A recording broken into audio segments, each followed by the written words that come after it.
වින්දිනීය ශනිදාව සත්‍යත්‍රි සුදුරු කතාව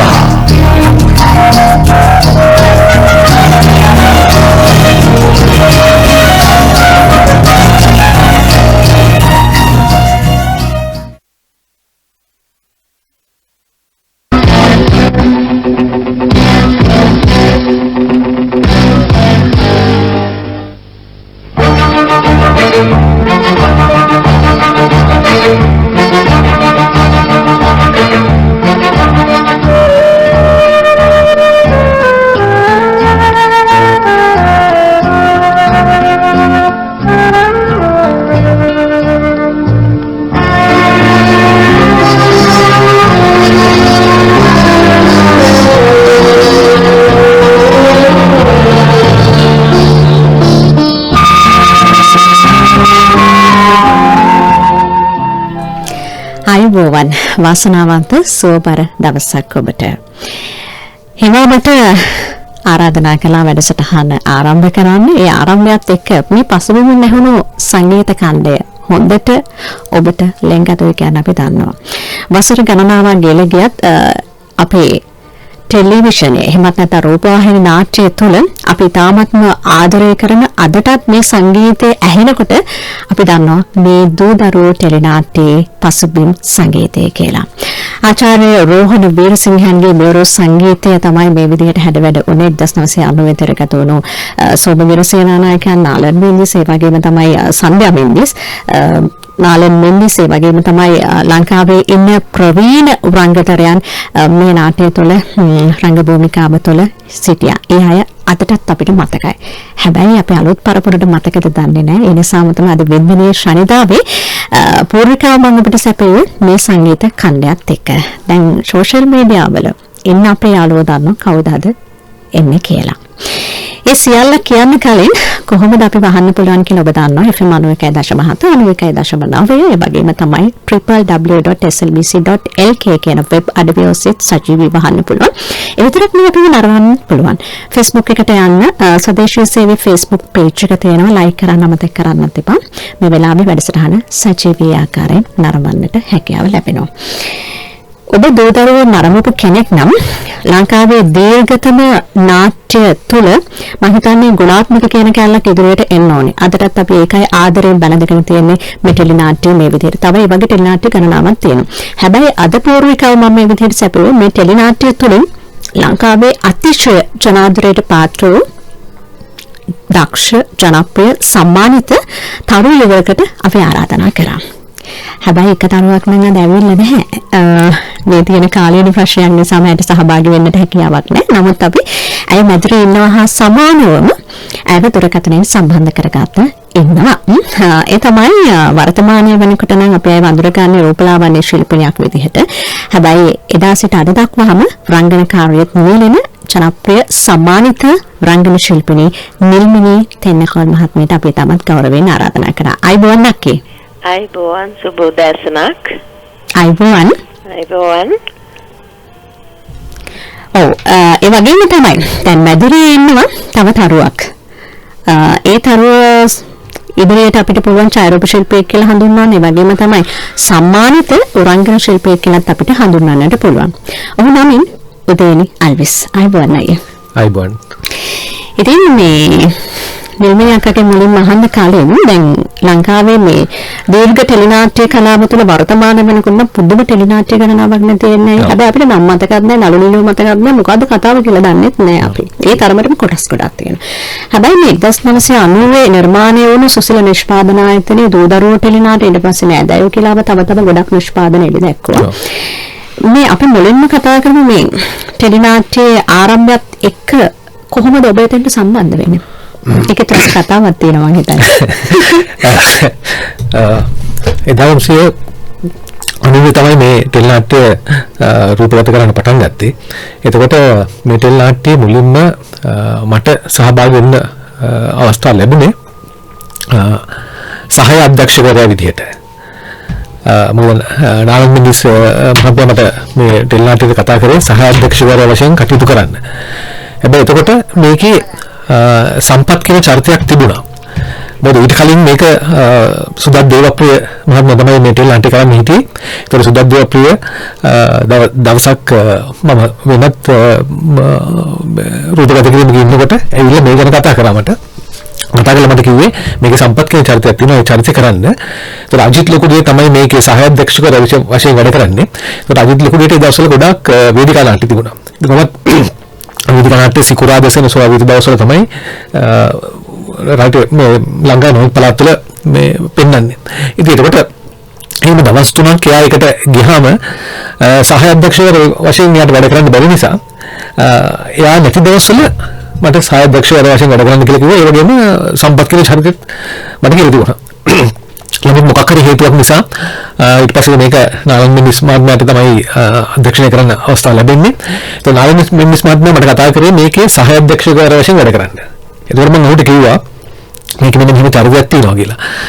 හරි අපි ඒ ගැන පස්සේ බලමු. චරිතවලට දීලා තියෙන කියලාත් කිව්වා. ඔව් මම කිව්වා. නමුත් කියන්නේ අපි බලමු මේ සහායධ්‍යක්ෂකවරයා වශයෙන් මට ඒ කටයුතු ටික බලන්න කියලා. ඒක කොහොම තමයි මේ කතාව පටන් ගත්තේ.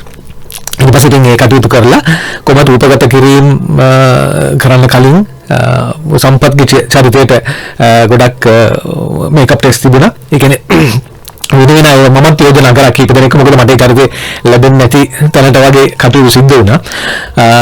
මමත් කීප දෙනෙක් යෝජනා කරා. නමුත් එකිනෙකත් හරි ගියේ නැහැ. අන්තිමට මේ අන්තිම මොහොතේ මටම වාසනාව පැහැදිලා. ඒ වාසනාව කොයිතරම් දුරට ගියාද කියනවනම් 1990 මේ දූදරුවන් ටෙලිනාට්‍යත් එක්ක ඉතර උන්මාදයක් හටගත්තා. අපි දකිනවා අයින් මේ විදේශ රටවල් වල ඒ වගේම තමයි අපේ අල්ලපු රටේ ඉන්දියාව තුළ විවිධ නිර්මාණ ශිල්පීන්ගේ නිර්මාණ තුළ ඕන් අලින් පළඳින ප්‍රතිය හෙයාර් ස්ටයිල් එක තමයි අනුකරණය කරන්න ගන්නවා වාසිකයෙන්.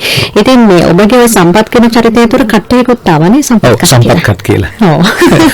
හරි. දැන් අපි ඊළඟ මේ සම්පත් ඒ වගේම තමයි දීප්ති කියන චරිත දෙක ඉතාමත්ම ආදරයෙන් බලඳගත් අපේ රසිකයින් ප්‍රේක්ෂකයින්. ඉතින් ඒ අතරේ මමත් රසිකයෙක් විදියට හිටියා. ඒ නිසාම මම නිල්මිනි තෙන්නකෝන් කියන ඒ අයගේ ස්වභාවික ඒ ජීවිතය තුළ ඉන්න දීප්තිට තමයි මම හුඟක් ආදරේ. ඔක්කොටම වඩා මම ආසර මේ හෙයා කට් එකට. අක්කේ මේ අපි කැමති දැන් මම අහලා තියෙන විදිහට ওই චරිතයට වෙන කෙනෙක් තමයි තෝරගෙන හිටියේ. කොහොමද අක්ක සම්බන්ධ වෙන්නේ මේ චරිතයට? ඔය උදේනි කිව්වා වගේ වෙනත් කෙනෙක් අධ්‍යක්ෂණය කරන්න ඉඳලා තියෙන්නේ. එතකොට ආටිස්ලා වෙනස් අය තමයි ඉඳලා තියෙන්නේ. ඊට පස්සේ හැබැයි ඒක මම දන්නේ දූදරුවෝ කරාට පස්සේ. හරි. ඊට පස්සේ තමයි නාලන් මෙන්ඩිස් මහත්මයා අතට දූදරුවෝ යන්නේ. එතනදී මම නාලනයත් එක්ක කලින් වැඩ කළා තිබුණා පස්සේ දෙනවන මාලේ ටෙලිවෘත්තාන්තය. මේ ඒක හරහා ඊට පස්සේ ඔය ටෙලිනාට්‍ය දූදරුවෝ පටන් ගන්න යනකොට දීප්තිගේ චරිතයට මේ සෝමවීර සේනානායකයන් කොණ්ඩේ කොටට තියෙන කෙනෙක් හොයමින් ඉඳලා තියෙනවා. හැබැයි මගේ කොණ්ඩේ දිගයි. ඊට පස්සේ කොහොම හරි ජයන්ත කටකොඩ මහතා පස්සේ ගෙනාන මාලිකේ වැඩ කරා අපිත් එක්ක. එතකොට එතුමන් තමයි කියලා තිබුණේ මේ චරිතයට නිල්මිනි හොඳයි නේද නාලන් කියලා. මොකද ඒගොල්ලෝ ගොඩක් යාළුවෝ. ඊට පස්සේ තමයි සුසිලා එතනේ සන්ධ්‍යා මෙන්ඩිස් මට එන්න කියලා ආරාධනා කළා මේ ගැන සාකච්ඡා කරලා. ඊට පස්සේ මගේ කොණ්ඩේ ගොඩක් ප්‍රශ්නයක් වුණා ඔය ආසයි කියපු කොණ්ඩේ. ඊට පස්සේ කොහොම කොණ්ඩෙත් එක්ක අපි කොහොමද ගනුදෙනු කරන්නේ කියන එක හිත ඉන්නකොට තමයි මගේ කොණ්ඩෙම මං කිව්වා ඒගොල්ලෝ විග් එකක් දාන්න ඕන කියලා කිව්වා. ඉතින් පස්සේ මං කිව්වා මගේ කොණ්ඩෙම මම නවල පෙන්නන්නද කියලා. මම කොණ්ඩේ නවලා දීප්ති කට්ටියට දාලා පෙන්නුවා සෝමවීර සේනානායකයන්ට. ඒක පාටම ගෝ මට ඕන ඒ කට් එක තමයි. තව පොඩ්ඩක් පුළුවන් නම් කොට කරන්න කියලා කිව්වා. එහෙම තමයි ඉතින් අන්තිමට දීප්ති කට් එක හැදුනේ. ඒක මම හිතන්නේ අදටත් මේ ඔබගේ අනිත් රංගන කුසලතාවයන් තුනට වඩා ඔය කියන චරිතය ජීවිත රංගන ජීවිතය තුළ ආලෝකයක් බවට උනා මම හිතන්නේ. අනිවාර්යයෙන්ම ලොකු ආලෝකයක් කරන නම් ඔය පටන් ගන්නකොටම කිව්වා ලංකාවේ සිටින ප්‍රවීණයන් රඟපාපු ටෙලිවෘත්තාන්තයක් දූදරුවෝ කියන්නේ දීර්ඝම නාට්‍ය කියලා. දැන් බලුවොත් ඒක නෙමෙයි දීර්ඝම නාට්‍ය. නමුත් එවකට ඉරිදා දවසේදී අටාමාට ජාතික රූපවාහිනියේ විකාශන වුණේ දූ දරුවෝ. එතකොට මේක ලොකු ලංකාවට ලොකු ආందోලනයක් කරපු එක. මම හිතන්නේ සදාමරණීයයි දූ දරුවෝ කියන්නේ.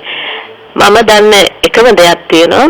අර ප්‍රවීණයන් රංගපාලා කිව්වම ඇත්තටම මම එතකොට උදේනීමයි දෙන්නම අලුත් දෙන්නේ. මම නාට්‍ය චිත්‍රපටි දෙකක රංගපාලා තිබ්බා. ඒ වෙනකොට ටෙලි නාට්‍ය 3ක රංගපාලා තිබ්බා. මම දූදරුවෝ සෙට් එකේ රංගපාන පළවෙනි දවසේදී මම එතන ප්‍රවීණෙක් නෙමෙයි. ඒ හිටපු අයත් එක්ක පළවෙනි දර්ශනය කරන දවසේ අයරංගන සේරසිංහයන්, වීණා ජයකොඩි මහත්මිය මේ සියලු දෙනාම ගත්තොත් ප්‍රවීණයන්. ඉතින් මගේ රංගන පාසල ඇත්තටම දූදරුවෝ කිව්වොත් නෙවෙයි. මේ අක මතක් කළා වගේම මේ දවන්තයන් අතරේ අදට ඉන්නේ ටික දෙනෙක් අපේ ජීවිතුන් අතර අපි මතක් කරන්නේ තාමත් ගෞරවයෙන් අපි සුදු සීයා එවැගේම සුදුආචි චරිත වලට අදටත් අපි ආදරය කරනවා. අපි සාමාන්‍යයෙන් ඒ නික්නේම් වලින් තමයි අපි කතා කරන්නේ. ඇයගේ තියෙන උපැන්න සහතිකයේ තියෙන නමට වඩා මේ චරිත වලින් තමයි අපි ඔවුන්ව හඳුනලා තියෙන්නේ. ඒ නිසාම තමයි මේ එච්.ඒ. පෙරේරා මහත්මයා දැන් සුදුආචි ගත්තොත් අපේ මේ 95 වෙනි උපන්දිනයේ සමරුවක් අපි සියලු දෙනාම එකතු වෙලා මේ එතන මේ සම්පත් මට දාලත් වෙලා තිබුණා සුදේනි කෝ එතකොට සුදුආච්චිගේ සම්පත් මෙතන නෑනේ කියලා තිබිලා තිබුණා. මටත් ඒක පොඩෝ ටික දැක්කට පස්සේ අහන්න හිතුණා කොහොම මේ සම්පත් කියලා. ඔක්කොම මේ දූදරුවෝ හිටපු කාන්තා පාර්ශ්වයේ ටික දෙනෙක් විතරයි එතන හිටියේද. කවුරුත් පිරිමියා හිටියේ නෑ. ඒක තමයි. කොහොම නමුත් මේ ටෙලි නාට්‍ය වටා මේ එකතු වෙලා හිටපු ආදරණීය ප්‍රේක්ෂකයන් වගේම තමයි රංගන ශිල්පීන් අතර මේ බොහොම අපූර්ව මානව ගුණාංග ටිකක් එකට එකතු වෙලා තියෙනවා කියලා මට පින්තූරය තුළින් දැක ගන්න ලැබුණා. අන්න ඒක තමයි වඩාත් වැදගත් වෙන්නේ. මොකද අයරංගනී සරසිංහ මහත්මිය කියලා කියන්නේ ලාංකීය රූපවාහිනිය තුළ ඒ වගේම සිනමාව තුළ නොමැකෙන මතක සලකුණු එකතු කරපු අති දක්ෂ රංගන ශිල්පිනියක්. ඉතින් ඇයගේ 95 වෙනි උපන්දිනයට තමයි ඔබේ සඳහන් කරපු කාරණාව අපි දැක්කා සමාජ මාධ්‍ය තුළ. ඉතින් අපි එතුමියව ආදරෙන් මතක් කරන්න ඕනේ. ඒ වගේම තමයි දීර්ඝායුෂ අපි එතුමියට ප්‍රාර්ථනා කරනවා බින්දනී ශනිදා වැඩසටහනේ. අයියේ මේ දැන් එතකොට රංගන ශිල්පිනියක් රංගන ශිල්පියෙක් දැන් ඔබේ ඉදිරියට නම ඉදිරියෙන් තියෙනවා ඡායාරූප ශිල්පියෙක් කියලා. ඊට පස්සේ රංගන ශිල්පියෙක් කියලා කියනවා. හැබැයි මම දන්න විදිහට පඩාත්ම කැමති ඔබ ගුවන් නියමුවෙක් වෙන්න. තාමත් උත්සාහ කරනවා. හරිද? නෑ ප්‍රශ්නයක් නේ උත්සාහ කරනවා අපිට ඕන දැනකට යන්න. ඒක වෙනම තමයි අහන ප්‍රශ්න තමයි. ලංකාවේ අපි දැන් දකිනවා හතු පිපෙනවා වගේ රංගන ශිල්පීන් මිහිර වෙනවා. හැබැයි ක්වොලිටි එක සම්බන්ධයෙන් තත්ත්වය සම්බන්ධයෙන් අපිටත් යම් ආකාරයේ මේ ප්‍රේක්ෂකයන් විදිහට ගැටලුකාරී අවස්ථා තියෙනවා. ඇත්තටම රංගන ශිල්පියෙක් වෙන්න මොනවද වෙන සුදුසුකම්? ඕක කෙනෙක්ගේ විදිහට අත දක්වන්න පුළුවන්. ලස්සන තියෙන්න ඕනේ. පෙනුම තියෙන්න ඕනේ වගේ. මේ දේවල් මේ කියන්න පුළුවන්. ඒ හැම ඒ පෙනුම අතින් ඒ හැම වර්ගෙම අවශ්‍යයි. මොකද ඒක චරිත සඳහා. නමුත් ඒක එහා ගිය දක්ෂකම තමයි ඊටම වැදගත් වෙන්නේ. බොහොම සුපිරිතෙන් ඇති අය වෙන්න ඕනේ. දක්ෂතාවයේ රංගන සඳහා දක්ෂතාවයේ තියෙන්න ඕනේ. ඊට අමතරව රංගනයට අමතරව නර්තනය ගායනය ඒවා තියෙනවා නම් මම ගොඩක් වටිනවා ඒ සමහර චරිත වලට. මොකද අපිට හරියටම මෙන්න මේ වගේ පුද්ගලෙක් කියලා අපිට කියන්න බෑ. රංගන ශිල්පියෙක් කොයි වගේද කියලා උතින් එහෙම කියන්න බෑ. හැබැයි ඒ රංගන ශිල්පියාට සමහර චරිත තියෙනවා ස්වභාවය එක සමහර චරිත කරන්න බෑ සමහර අයට. ඔහු දක්ෂයෙක්. නමුත් දැන් ඔහු තිරේ වේදිකාවේ හෝ තිරේ හෝ සිනමාවේ හෝ පිළිගන්නේ නැහැ ඒ චරිතේ එයාගේ එක බාහිර ස්වරූපේ අනුව. නමුත් ඔහුගේ හැකියාව දක්ෂතාවය තියෙනවා. ඉතින් ඒ නිසා අපිට හරියටම කැටගරි කරන්න බෑ නළුවෙක් මෙන්න මේ වගේ වෙන්න ඕනේ මේ වගේ වෙන්න ඕනේ ඊයක් මේ වගේ වෙන්න ඕනේ කියන එක. මෙතන ප්‍රධාන වශයෙන් බලපාන්නේ දක්ෂතාවය හැකියාව. ඒක අනිවාර්යයි. ඔව් හැබැයි ඔය කියන සුදුසුකම් අතරේ වර්තමානයේ වෙනකොට ඔය කියන සුදුසුකමට තියෙනවද ඉඩ රඟපෑම? නෑ දැන් මම බොහොම කනගාටුයි ඒ කාරණාව කියන්න. දැන් නම් එහෙම මේකක් නැහැ. කොහෙන් අපි දැන් නිලියක් නම් හුඟක් වෙලාවට පෙනුම තියෙනවා නම් අරගෙන ඇවිල්ලා අඳුරුම් කමුඩ එනවා මේ ටෙල් නාට්‍යයට එක රයින් ජනප්‍රිය වෙනවා. සමාජයේ කියන කතාවක් තියෙනවා අයියේ සුබ තියෙනවා නම් යන්න පුළුවන්ලු රූප පෙට්ටිය පෙනෙනවා. ඒ කතාව හරියට හරි. ඒක දෙපැත්තටම බලපානවා. මේ රංගන ශිල්පිනියන්ට ශිල්පීන්ට දෙකම බලපානවා. හැබැයි එහෙම සමහර අය ඉන්නවා ඊටාම දක්ෂයෝ. එහෙම සමහර අය තියෙන එක වෙලාව ඒ වගේ ඊටාම දක්ෂයෝ ඉන්නවා. නමුත් වැඩි හරියක් ඉන්නේ අර වගේ එක රයින් ජනප්‍රිය වෙලා එක රයින් නැති වෙලා යන ඒ විදිහේ ඔයාව තමයි ගොඩක් ඉන්නේ. ඉතින් ඒකට ප්‍රධාන හේතුව වෙන්නේ ඉතින් මෙහෙම දැන් ඒවත් සමහරලාට එන්නේ ඒ අයගේ වෙන කියන්නේ මේ ක්ෂේත්‍රයට යමක් කළ යුතුයි කියන අදහසින් නෙමෙයි. ඒවා ගොඩක් ලාට එන්නේ ඒගොල්ලන්ගේ ව්‍යාපාර කටයුත්ත දියුණු කරගන්න. එහෙම නැත්නම් ඡන්දය ඊළඟ ජනප්‍රියත්වය තුළින් ඒ කාරණා කරන්න. හැබැයි අපේ කාලේ මෙහෙම ජනප්‍රිය එහෙම එකක් තිබුණා. මොකද අපි මම වේදිකාවේ මාපු කෙනෙක්. එතකොට ඊට පස්සේ තමයි මේ ලංකා රූපවාහිනිය ඉන්නේ. ඉතින් අපි වේදිකා නාට්‍ය විතර රංග බෑ ඊට පස්සේ රූපවාහිනිය අවස්ථාව වුණා. ඊට පස්සේ මට චිත්‍රපටයේ රංගපන්න අවස්ථාව ලැබුණේ. ඉතින් එතකොට මේ ජනප්‍රියත්වය කියන එක අපිට එන්න මේ කියන්නේ අපි ඒ පස්සේ දුන්නවත් අපිට එහෙම එකක් තිබුණේ නැහැ. මොනහරි ක්ෂේත්‍රයට හොඳ යමක් කරන්න වෙන අදහස විතරයි තිබුණේ. ඉතින් මේ වගේ නමුත් දැන් ඒක සම්පූර්ණ වෙනස් වෙලා තියෙනවා.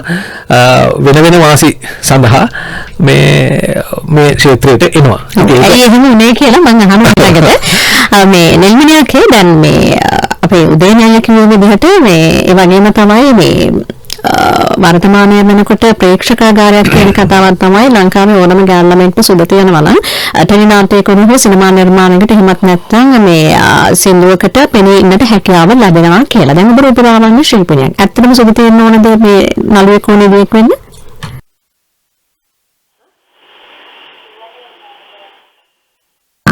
හරි අපි මේ එහෙනම් ඒ ප්‍රශ්නේ හැමෝම ඉතිරි කරලා ගීතයකට යන සූදානම් වෙනවා. මේ අයියෝ දැන් අපි කොච්චර දේවල් කතා කරනවත් හෙනා වුණා අපි ඉදිරියේ ලොකු අභියෝගයක් තියෙනවා. අපි මේ අභියෝගයත් එක්ක තමයි ගනුදෙනු කරන ගමන්ම පොඩි නිදහසක් ලබා ගන්නට මේ විදිහේ වැඩසටහන අපි ඔබට පෙළගැස්වීමක් කරන්නේ. මොකද නිතරම ප්‍රශ්නත් එක්ක අපිට ඉන්න බෑ මානසික ව්‍යාකුලතාවයක් ඇති වෙනවා. ඒක නිසා පොඩි විවේකයක් අපිට අවශ්‍ය වෙනවා. ඒ විවේකයත් එක්ක තමයි අපි මේ ඉන්දුනීසියානු දා වැඩසටහන මේ විදිහට අපි සමීප කරේ. හරි. දැන් නිල්මිනියක නැවතත් සම්බන්ධ වෙනවා. ඒක මම අහුවේ. දැන් උදේනිය අයියා වගේම තමයි අපේ ප්‍රේක්ෂකාගාරය කියනවා සුබ තිබුණොත් එහෙම පුළුවන් කියලා ලංකාවේ නිලියෙක් වෙන්න. දැන් ඔබ රූපලාවන්‍ය ශිල්පිනියක්. එතකොට සුබ තිබුණොත් ඇත්තටම පුළුවන් රංගන ශිල්පිනියක් වෙන්න. ඔබටත් එහෙමද උනේ? නෑ. මම දැන් මේමනේ කැමරා එකට ෆෝන් වල ෆොටෝස් වලට මිනිසුන්ව සුදුට පේනවා. හරි මේ මට තියෙන සුදන් නෙමෙයි කහ පාටක් ඒක උදේට ගන්න හොඳට. දැන් අපේ පාටවල වල ප්‍රශ්නයක් තිබුණේ නැහැ ඉස්සර. ෆීචර්ස් තමයි ගොඩක් බැලුවේ. මොනේ හැඩතල. ඉතින් මට තාම මතකයි ඩීබී නිහාල් සිංහයන් ගාවට ටෙලිසිනායතනට යනකොට මම පාසල් යන දරුවෙක්. හරි එතකොට මගේ කොණ්ඩේ ගොඩක් දිගයි මගේ මූණ මගේ පාට තිබුණේ කහ පාටක්. එතකොට මාව පළවෙනිම ටීවී කමර්ෂල් එකට එතකොට මාව තෝරගත්තේ මම පාසල් යනකොට. ඒ මාව තෝරගත්තේ කොණ්ඩේ නිසා. මගේ කොණ්ඩෙන් තමයි එදා මම ඉස්ලාම ටීවී කමර්ෂල් එකකින් තමයි ආවේ. එතකොට පළවෙනිම මේ මාව ගත්තේ කොණ්ඩේ නිසා. සහ මගේ හිනාවයි මගේ ෆීචර්ස් නැතුව මගේ පාට කොහොමද ඒව බැලුවේ නෑ. ස්ක්‍රීන් ටෙස්ට් එකක් කරා. නමුත් පාටවල වල එහෙම ඉස්සර ප්‍රශ්න තිබුණේ නෑ. හැබැයි උතනදී මම චූටි දෙයක් කියනවා මේකට වග කියන්න ඕන අධ්‍යක්ෂකවරු. මොකද ඉස්සර දැන් අපි ගත්තොත් ප්‍රවීණ නිලයක් වන මාල්නි ෆොන්සේකා මහත්මිය ගත්තොත් ඉතාමත්ම ලස්සන පියකරු හැඩකාර පාට තියෙන හැම දෙයකින්ම අංග සම්පූර්ණ චරිතාංග නිලයක් තමයි මාල්නි ෆොන්සේකා මහත්මිය කියන්නේ. මාල්නි අක්කා ඒ වගේ පේනකොට ඒ යාගේ හැමදේම නැචරලි ආපු දෙයක් එක්ක අය ලංකාවේ ගන්නේ නිලියෙක් බවට පත් වුණා. එතකොට ඒ වගේම ගොඩක් අය ඉන්නවා. ගීතා කුමාරසිංහ මහත්මිය ඔවැනි නළු නිලිය ස්වර්ණමාලාච මහත්මිය ඉන්නවා. ඒගොල්ලෝ ඇත්තටම පැහැයෙන් ගොඩක් තියෙන අය. දැන් වෙලා තියෙන ගොඩක් වෙලාවට දැන් මේ බිහි වෙන අයගේ පොඩි ඒකාකාරී ගතියක් මම දකිනවා. දැන් කෙනෙකුට සුදු වෙන්න ඕන නම් ඒකේ තමන්ගේ අයිතිය. ඒ Tamanට ලස්සනට ඉන්න ඕන ඒක ඒගොල්ලන්ගේ අයිතිය අපිට ඒකට මුකුත් කියන්න බෑ. හැබැයි මේකට අධ්‍යක්ෂකවරුත් වග කියන්න ඕන කියලා මම හිතනවා. දැන් චරිතයක් ගත්තොත් ඒ සමාජකට ඒ චරිතේ ගොඩාක් සල්ලිකාර නැති සාමාන්‍ය පවුලක දුක් විඳිනව වෙන්නත් පුළුවන්. නමුත් ඒ අධ්‍යක්ෂකවරයා විසින් මේක ඉන්දියාවෙන් බෝවුණු ලඩක් කියන එක මට හිතෙනවා. ඒ අධ්‍යක්ෂකවරයා විසින් ඒ ආටිස්ට්ව හැම වෙලෙම තියන්න හදන්නේ මේ වෙනත් වූ විදියකට. එතකොට එතනදී අපි ඕන තරම් සෙට් වෙලා දැකලා තියෙන මම හිතන්නේ උදේනිත් මේකට ආගෙන හිටියොත් එයාත් කියයි ඇත්ත කියලා. අපේ මේකප් ආටිස්ට් වේශ නිරූපණ ශිල්පියාව ගොඩාක් වෙලාට අපේ ලංකාවේ බිහි වෙන තරුණ පරපුර ගොඩාක් අමාරුවේ දාන අවස්ථාවක් තියෙනවා. මොකද අධ්‍යක්ෂකවරයාට ගිහිල්ලා කියලා කියනවා බෑ මට මේ මේකප් කරන්න එපා මම මේව කැමති නෑ කියලා. එතකොට අපි මම දූ දරුවෝ කරනකොට මේ සෝමවීර සේනානායකයන් මගේ පළවෙනිම දර්ශනය මං හිතන්නේ උදේනෙට මතක ඇති. මම මේ පොළව මදිනවා චාන්දනී අක්කා මං එතනින් ඇවිදගෙන එන දර්ශනයක් තමයි ඉස්ලාම ෂූට් කරේ. එතකොට මම එදා ඒ දීප්තිට මං ඇඳගෙන හිටියා ඩෙනිම් එකක් ඇඳලා උඩට ෂර්ට් එක දාලා හිටියේ. එතකොට ෂූටින් කරපේක ඇවිල්ලා මොනිටර් එකෙන් ආයෙ නැවත මේ සෝමවීර සේනානායකයන්ට එක බලන්න ඕන කියලා ඌ රිමයින්ඩ් කරලා එක බැලුවා. බලපු ගමන් කිව්වා බෑ දීප්තිගේ කලර් එක ඩවුන් කරන්න ඕන ඩෙනිම් එක අයින් කරන්න ඕන දීප්තිට පොඩ්ඩක් මේකක් දාන්න එපා මාව බ්‍රවුන් ටෝන් තියන්න ඕන කියලා. ඊට පස්සේ ඒක රීෂූට් කරා. මම හිතන උදේන්ට මතක ඇති බාචු කලිසමක් හොයලා ඒක ඇඳුවා බ්‍රවුන් ටෝන් ස්කින් එක ගත්තා. දීප්ති කියන්නේ පිළිවෙලකට ලස්සනකට ඉන්න කෙනෙක් නෙමෙයි ලිප්ස්ටික් ගන්න තහනම් කරා. ඔන්න ඒ කාලේ තිබුණු නිර්මාණ. දැන් වෙලා තියෙන්නේ ආටිස්ලා තම තමන්ගේ චරිතවලට ඔබින් නැති විදියට පර්ස් වල දාගෙන ඉඳලා ලිප්ස්ටික් ගා ගන්නවා අනන්තවම දැකලා තියෙනවා මේ තරුණ ළමයි. එතකොට ඒ චරිතේ ඉස්මතු වෙන්නේ ඒගොල්ලෝ ගා ගන්න ඒගොල්ලන්ගේ පර්සනල් මේකප් ඒ දේවල් තුලින් තමයි ඒගොල්ලෝ ඉස්මතු වෙන්නේ. උන් ඔතේ තමයි ඔය කරුණු කාරණා වෙන්නේ. දැන් අපරාධේ වෙලා තියෙනවා හැමෝගෙම මූණවල් එක වගේ. ඒගොල්ලෝ රංගපාන්නේ නැහැ ගොඩක් අය අතලොස්සක්. ඉතින් ඒගොල්ලෝ කරන්නේ ගොඩක් වෙලාට බියුටි එකෙන් එළියට එන්න උත්සාහ කරන ගතියක් මට තියෙනවා දකිනවා. චරිත වලට සාධාරණයක් ඇත්තටම ඉෂ්ට කරන්නේ මේ කියන එක මම ගොඩක් වෙලාවට දකිනවා. ගොඩක් අධ්‍යක්ෂකවරු මේකට වග කියන්න ඕන කියන එක තමයි මට නම් කියන්න තියෙන්නේ. ඔව්. කලපුරුද්දයි දැකපුරුද්දයි ඕනේ ජීවිතේ ඕනම ක්ෂේත්‍රයක් තුළ ඉදිරියට යන්නට නම් සාර්ථක වෙන්නට නම් එහෙම නොවුනම තමයි අපිට සමහර අවස්ථාවලදී පූර්ව බබාලා වගේ නිලියන් නළුවන් දකින්නට වෙන්නේ. මොකද්ද රංගපෑමේ හිරත් අපි අවසාන දන්නේ නැහැ. මේ ගෙදර ඉන්න කෙනෙක් කියන අවස්ථාව අපි දැකලා දෙනවා මේක මට මීට වැඩි හොඳට කරන්න පුළුවන් කියලා. ඒක නිසා අපේ ලංකාවේ සිනමාව විතර නෙවෙයි කලාව තුළ අපි දැකලා තියෙනවා උදේනි අයියේ නිම්මියන්ගේ ජාත්‍යන්තර ජයගත් අවස්ථාව ඕන තරම් තියෙනවා. තාමත් අපිට පුළුවන් බැරිකමක් නැහැ. හැබැයි ඒ වෙනුවෙන් අපි හොයාගෙන යන්න ඕනේ හරි පාර. හරි පාර ගිහිලා හරි කෙනෙක් ළඟට ගිහිලා තමයි හැදෑරීමකුත් එක්ක මේ දේවල් හරියට කළ යුතු වෙන්නේ. අපි ගීතමය විරාමයකට යන්න සූදානම් වෙනවා. මේ සින්දුටික මම තෝරගෙන ආවා. මේ හොඳ සින්දුටියක් තියෙනවා නේද කියලා ආවා. හොඳ සින්දුටිකක් තියෙනවා. සිකුරුතරෝ චිත්‍රපටයේ ගීතයක් තමයි මේ කිව්වේ ඕනේ කියලා ඉවරලා. ඔව්. මේ ඊට කලින් ගියනවනේ ඉන්දියාර ඉස්සලා කියපු කතන්දරේට 100ක් නෙමෙයි 100 ලක්ෂයක් මම එකගයි ඒ කියපු දේවල් වලට ඇත්ත. අද බලන්න මේ නළුව පවා ලිප්ස්ටික් ගාලා ඉන්නේ. නළුවගේ නිලුවගේ ලිප්ස්ටික් දෙන්නම ලිප්ස්ටික් ගාලා ඉන්නේ. ඉතින් ඇත්තටම අර බියුටි එකෙන් තමයි ඒක උත්සාහ කරන්නේ. නිකන් ෆ්‍රේම් එකට ඉඳගෙන දෙබස් කියලා මිස කඩු ගානේ මූණ එක්ස්ප්‍රෙෂන් එකක්වත් නැහැ. එතන නැචරල් බියුටි එකකුත් නෙමෙයි. නැචරල් බියුටි එකකුත් නෙමෙයි. හොඳට බලන්න මේ හොඳට බලන්න මම ඊයේ මේ ටෙලිවිෂන් එක බලන් ඉන්න සිද්ධ වුණා මට මේ යම් කිසි කාරණාවක් නිසා. ඉතින් මම බලන් ඉන්න මම කිව්වේ මේ මූණේ පේන ටික මේ චුට්ට විතරක් හොඳට මේකප් කරලා මේ මෙහෙ කිසි දෙයක් මේකප් කරනවා රෝස පාටයි. මේක සාමාන්‍ය පාටයි. ඉතින් ඒතකොට මේ මම බලුව ටෙලිනාට්‍ය අතිදක්ෂ කියන්නේ ප්‍රවීණ ශිල්පියෙක් හිටියා. එයාව මේකප් කරලා නෑ වගේ අරගලොත් එක බලද්දී එයාව මේකප් කරලා නෑ වගේ තමයි පේන්නේ. ඇත්තටම හිතන්නේ එයාව මේකප් කරලා නැද්ද මන් දන්නේ නැහැ. මේ නමුත් ඒ පෙනුම හරියට නමුත් අර මේ තරුණ ළමයි මේ දුවලා පුතාලා මේ ඒ කට්ටිය බෑනලා මේ ලේලිලා ඔක්කොම පුදුමාකාර ඔක්කොම එක වගේ. මේ වුණාද නළු වගේ ලිප්ස්ටික් ගාලා නිලියගේ ලිප්ස්ටික් ගාලා මේ මම කියන්නේ බලන්න ටෙල්නාට නිකන් බලන්න දෙපා. ඊට වඩා මේකෙන් බලන්න එතකොට අපි මේ කියන දේවල් තේරෙයි. ඔව් නිල්විනියකේ මොකක් හරි කියන්න තියෙනවා.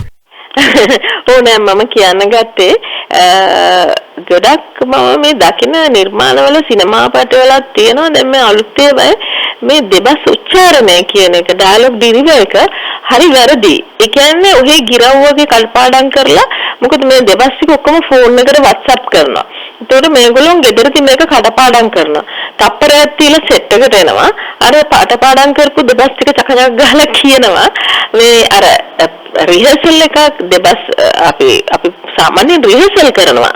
අපි ලයිට් අප් කරනකන් අපේ දෙබස් රිහර්සල් කරනවා. එතනදී අපිට අපේ තියෙන වැරදි ගොඩාක් හදා ගන්න පුළුවන් ආටිස්ලා ඔක්කොම එකට එකතු වෙලා රිහර්සල් කරොත්. ඉතින් මම සින්දුවට යන්නේ චූටි දෙයක් අමතක වෙනසලා කියන්න. මගේ තිබුණා මේ දූ දරුවෙකේ දර්ශනයක් ආච්චි සුදු ආච්චි මම කොහොමද මේකට මූණ දෙන්නේ කියලා මට අහන්න දෙබස් කණ්ඩයක් තියෙනවා. මේක මේ වැඩි දවසක් නෑ. එදා අයරංගනේ මහත්මියගේ උපන්දින දවසෙත් මේ සිද්ධිය මතක් කරා. එතකොට මට තිබුණේ ඒක අයරංගනේ මහත්මයාත් එක්ක රංගපාන. අයරංගනේ ආන්ටි කිව්වා මම ඒක කිව්වා සුදුආච්චි මං කොහොමද මේකට මූණ දෙන්නේ කියලා. මං කියපු විදිය හරිම කැතයි හරිම අමුයි. මට තේරෙන්නේ නෑ. ඉතින් අයරංගනේ මහත්මිය මට පැත්තකට අනගහලා ඒක කියන විදිහේ ආරවල් 3-4ක්ම එතුමිය මට කියලා පෙන්නුවා. ඒ කියලා පෙන්නපු විදිහෙන් මට කැමති මේක ආසම විදිය එක මට තෝරගන්න කිව්වා. මම එතනින් තෝරගත්තා. මම එදා එතුමිය කියලා දීපු විදිහට තමයි සුදුආච්චි මං කොහොමද මේකට මූණ දෙන්නේ කියන එක පොඩ්ඩක් ඇඳුම් සොරෙන් කියන්න පුළුවන් නම් හොඳයි කියලා කිව්වා. නමුත් ඒක සාමාන්‍ය ඇඳුම් සොරයක් අරගෙන දීප්ති කියන්නේ කොයි වෙලාවකත් අඬන කෙනෙක් නෙමෙයි නිසා මේහල් මරණට පස්සේ අය අඬන්න ගන්නවා. එතනදී අය චුට්ටක් අඬලා ඒ දෙබස් කණ්ඩේ කියනවා සුදුආච්චි මං කොහොමද මේකට මූණ දෙන්නේ කියලා අන්න ඒ වගේ උච්චාරණයක් කරන්න අය මට ඉගැන්නුවා. ඉතින් ඇත්තටම ඒවා අපිට ගොඩක් ජීවිතයේ අදටත් වටිනාකමක් ගෙනත් දුන්නා කියලා කියන්න පුළුවන්. ඔව් අදත් මේ දැනුත් මේ ඒ කියපු දෙබස් කාණ්ඩය අපේ හදවතට කොයිතරම් දැනුණාද එහෙම නැත්නම් ඔබේ භාෂාව කියන හදවතට වැදුනද කියලා ඔබටම තීරණය කරන්න ඉඩමම වෙන් කරනවා. ඒ තමයි රංගනය කියලා කියන්නේ ප්‍රතිභාව කියලා කියන්නේ. අපි දැන් සූදානම් වෙනවා මේ උදේනේ අතෝරලා දීපු ගීතයක් රස විඳින්න. ශ්‍රී චන්ද්‍රරත්න මානවසිංහන් ගීත රචනා කරන්නේ සංගීතය සමගින් ගායනයේ පද්මනිත් WD අමරදේව සූරිය. අපි ගීතය රස විඳිමු.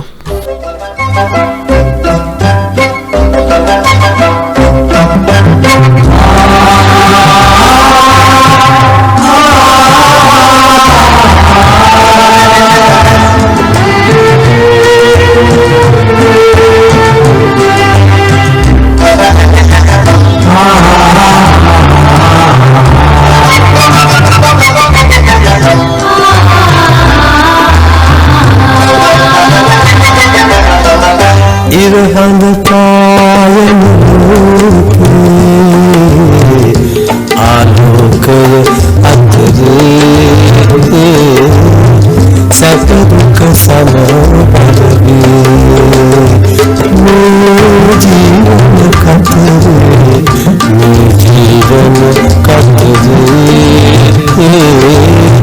සැප දුක සමබරවි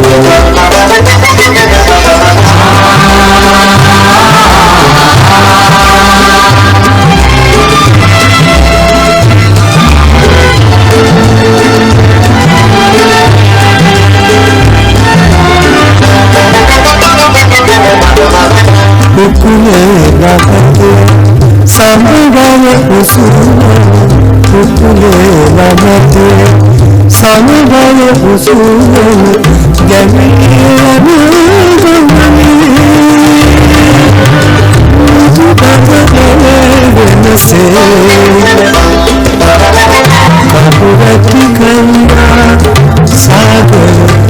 එකසේ කඳුරැති ගංගා සාගර එකසේ පොළොවට සමවැදේ ජීවන පතරේ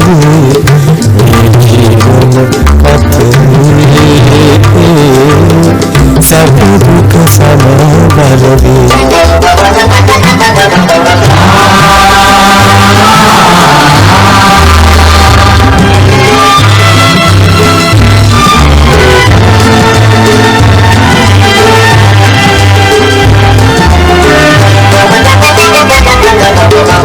වැඩිවන ආසා නනනන වේගේ වැඩිවන ආසා නනනන වේගේ ජීවන නනකමේ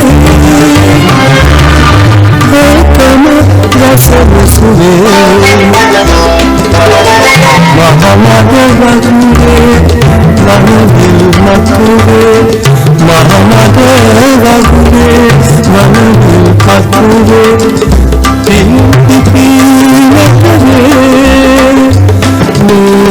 जीवन कतरे जीवन कतरे सब दुख समावरे इरहम पायल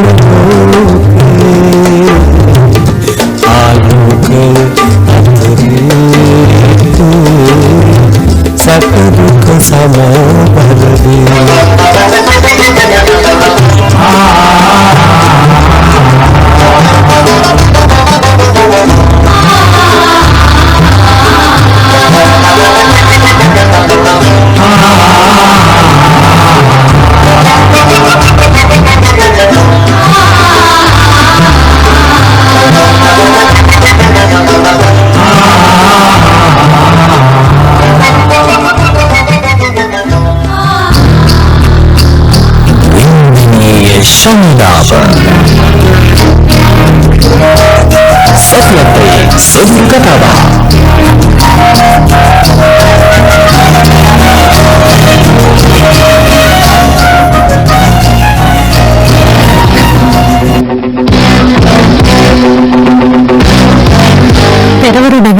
තිස්තුනයි දන්වලාව සංස්කරණය නොවන කතා පහ ඉතාම ලස්සනයි සුන්දරයි. ඒවා අපි පුළුවන් තරම් උත්සාහ කරනවා ඔබට ගෙනෙන්නට. මේ ඔබට පුළුවන් කතා කරන්න මේ පැත්තට අපේ ආදරණීය තරු යුවලට ඒ වගේම තමයි ජ්‍යෙෂ්ඨ රංගන ශිල්පීන් දෙදෙනාට කතා කරන්නට පුළුවන්. 268 94 28 අපේ මැදිරියේ දුරකථන අංකය. කොළඹින් පිටේ ඉඳලා බංකණය කරනවා නම් 0112 68 94 28 දුරකථන අංකය. අපි දකින දෙයක් තමයි දැන් ඔබ ඒ වගේම තමයි නිර්මිනියක ඒ කාලේ ආපු රංගන ශිල්පීන් පිළිබඳව අපි පොඩි හැදෑරීමක් කළොත් එහෙම මනසින් හිතලා බලුවොත් එහෙම ඔවුන්ගේ රංගන ශිල්පිතය තුළ රංගපාපු හුඟක් චරිත අපි මතකයේ තියෙනවා. ඒකට මම හිතන්නේ හොඳ හැදෑරීමක් එක්ක ආව නිසා තමයි තියෙන්නේ. අනිත් කාරණාව තමයි වේදිකාව තුළින් ආభాෂය ලබාගත් රංගන ශිල්පීන් ශිල්පිනියන් තුළ යම් වෙනසක් තියෙනවා කියන කරලියුතු කතාවක් තියෙනවා. දැන් මම හිතන්නේ ඔබ මේ වේදිකාවට එන්නේ හරි ලස්සන ක්‍රමයකට ලොම්බිනියට යන ළඟම පාරකුද මේක තාම තියෙනවද දන්නේ නැහැ නේ දැන් කොහොමද එතනට ගියානේ ඔය ඉතින් ගියා ඉතින් මේ ඔය ප්‍රසිද්ධිය ගැන නම් කියන්නේ අපි සාමාන්‍ය කෙටිම මාර්ගය තමයි යන්නේ. අද කාලේ කොයිතරම් වටිනවද කෙටිම මාර්ගය කියන්න පුළුවන්. ඒ වේදිකාවට ප්‍රවිෂ්ඨ වන ආකාරය අපි මතක් කරමු. මෙහෙමයි. මම ලයිනලෙන් ටිකේ නාට්‍ය පාඨමාලාවක් කරා. ඒ නාට්‍ය පාඨ 1983 තමයි ඒ පාඨමාලාව කරේ. ඒකට 1984 අප්‍රේල් 2 වෙනිදා තමයි මුලින්ම වේදිකාවට ගොඩ වුණේ. ඒ මගේම සීමා කියලා කෙටි නාට්‍යයක්. එතකොට ඒකේ අපිට තිබුණා අපිට නාට්‍ය කරන්න පුළුවන්. නමුත් මුළු ටීම් එකම එකතුලත් නාට්‍යයක් කරන්න ඕනේ. ඒ ටීම් එක එකතුල කරපු නාට්‍ය ඊට පස්සේ පෙන්නුවේ. ඒතකොට ඒ උත්සවයේ මුලින්ම පෙන්න්නේ මගේ කෙටි නාට්‍යය. ඉතින් ඒක තමයි 1984 අප්‍රේල් 2 වෙනිදා. පළවෙනිදා නෙවෙයි. අප්‍රේල් 2 වෙනිදා මේ අප්‍රේල් 2 තමයි ඉස්සෙල්ලා වේදිකාවට ආවේ. ඉතින් එතන ඉඳලා එතකොට මම ටෙලි නාට්‍යයක මුලින්ම රඟපෑවේ 1986. චේතනලා වේදිකා නාට්‍ය ටෙලි නාට්‍ය ඊට පස්සේ ඒ කෝස් එක කරන කාලෙම චිත්‍රපටි කරන මම අවස්ථාවක් වුණා කියන පොඩි මේ තප්පර ගානක ඒක මම ඉන්නවද කියලා දන්නෙත් නැහැ හැබැයි චිත්‍රපටි පෙන්වුවේ නැහැ ඒක හින්දා මම ඉන්නවද දන්නෙත් නැහැ මේ පොඩි තප්පර ගානක වැඩක් තිබුණේ මේ පහන කුසයි වෙන්න මේ ඊට පස්සේ තමයි වේදිකා නාට්‍ය ටෙලි නාට්‍ය ඊට පස්සේ තමයි චිත්‍රපටි වලට සම්බන්ධ මුලින්ම රංගන දායකත්ව වේදිකාව 1984 අප්‍රේල් වෙනිදා අප්‍රේල් 2 අවුරුදු 30කටත් වඩා වැඩි 38ක් දැන් තව දෙකකින් 40ක් ඉතින් මේ නිල්මිනියක්වත් මම දන්න විදිහට ඔපෙරා ඒ වගේම තමයි වේදිකාව තුළ දක්ෂ රංගන ශිල්පිනියක් විදිහට හිටියා කොහොමද දැන් නිල්මිනියත් මට ඉස්සලාම හම්බෙන්නේ මේ වේදිකා නාට්‍යයක මේ පරීක්ෂණයකට ගිහලා ඉතින් නිල්මිනිය මට ඉස්සලා හම්බෙන්නේ අපි අතීත මතකයක් මතක් කරමු කොහොමද සිනමාව ටෙලි නාට්‍ය වේදිකාව මේ කියන මාධ්‍ය තුලින් මුලින්ම සම්බන්ධ වෙන්නේ වේදිකාවටද මොන මාර්ගයටද ඉස්සලා මම ආවේ අතරම සිනමාවට ඒ කියන්නේ වෝඩිසිල්ලාත් සුමනාමසිංහ මහත්මයාත් කරපු චිත්‍රපටයක මම මේක කියලා තියෙනවා කටුකුත් මාධ්‍යවල මම පාසල් ඇරිලා උනාට පස්සේ මම අමතර පන්තියකට යනවා ගණන් ක්ලාස් එකකට නැක්ස් ක්ලාස් එකකට ඒක ඉවරලා ඉන්නේ හැමදාමත් ওই දෙපළගේ ගෙදර ඉස්සරහින් ඉතින් මුලින්ම අතරම සුමනක්ව මතක් කරන්න ඕන ආදරණීය සුමනක්කා ජීවිතෙන් සමුගත්ත මෑතකදී එතන මම ප්‍රාර්ථනා කරන වගේම රෝයය දෙන්නම මම අපි යාළුවොත් එක්ක අපි ඔටෝග්‍රාෆ් සයින් කරගන්න හැම වෙලේම එතනට දුවනවා. ඉතින් ගිය වෙලාවකදී තමයි මේ ඔටෝග්‍රාෆ් එක සයින් කරන්න ගිය වෙලාවකදී තමයි මට එයාගේ සිනමා පටේ සම්පූර්ණම ගීතයකට රංගනෙන් දායක වෙන්න ඒකට හිටපු මිස් ශ්‍රී ලංකාත් මාත් මම පොඩි එතකොට මට සිනමා පටේ ඉන්න මට අවස්ථාව ලැබුණා එදා. ඉතින් ඒක තමයි මගේ පළවෙනි කැමරා එකක් දැක්ක දවස. ඊට පස්සේ මව්බිම නැත්තම් මරණය කියන චිත්‍රපටය. ඊට පස්සේ මම වේදිකාවට ආවා. වේදිකාවට පිවිසුණා. මේ ඔහොම තමයි ආපු ගමන ආවේ. ඒ අතරතුරේ තමයි ඩීවි නිහාසිංහ මාව වෙල්දන්නේමකට තෝරගන්නේ මම නැටුම් පන්තියකට ගිය වෙලාවක ඔහොම ආපු ගමනක් තමයි ඉතින් ඇවිල්ලා තියෙන්නේ. දැන් සතුටුයි ගමනක් ඇවිල්ලා තියෙනවා අදටත්.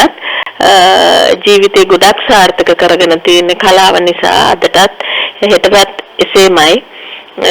ඉතින් ඒකට ඇත්තටම මේ මම කලාකාරයක් වුණා. කලාකාරයක් වෙන්න කාගෙන් හරි ලැබිච්ච විශ්ව ලැබිච්ච ආශිර්වාදයට මම ගොඩක් ස්තුති කරනවා සියලුම අධ්‍යක්ෂකවරුන් නිෂ්පාදකවරු හැමෝටම.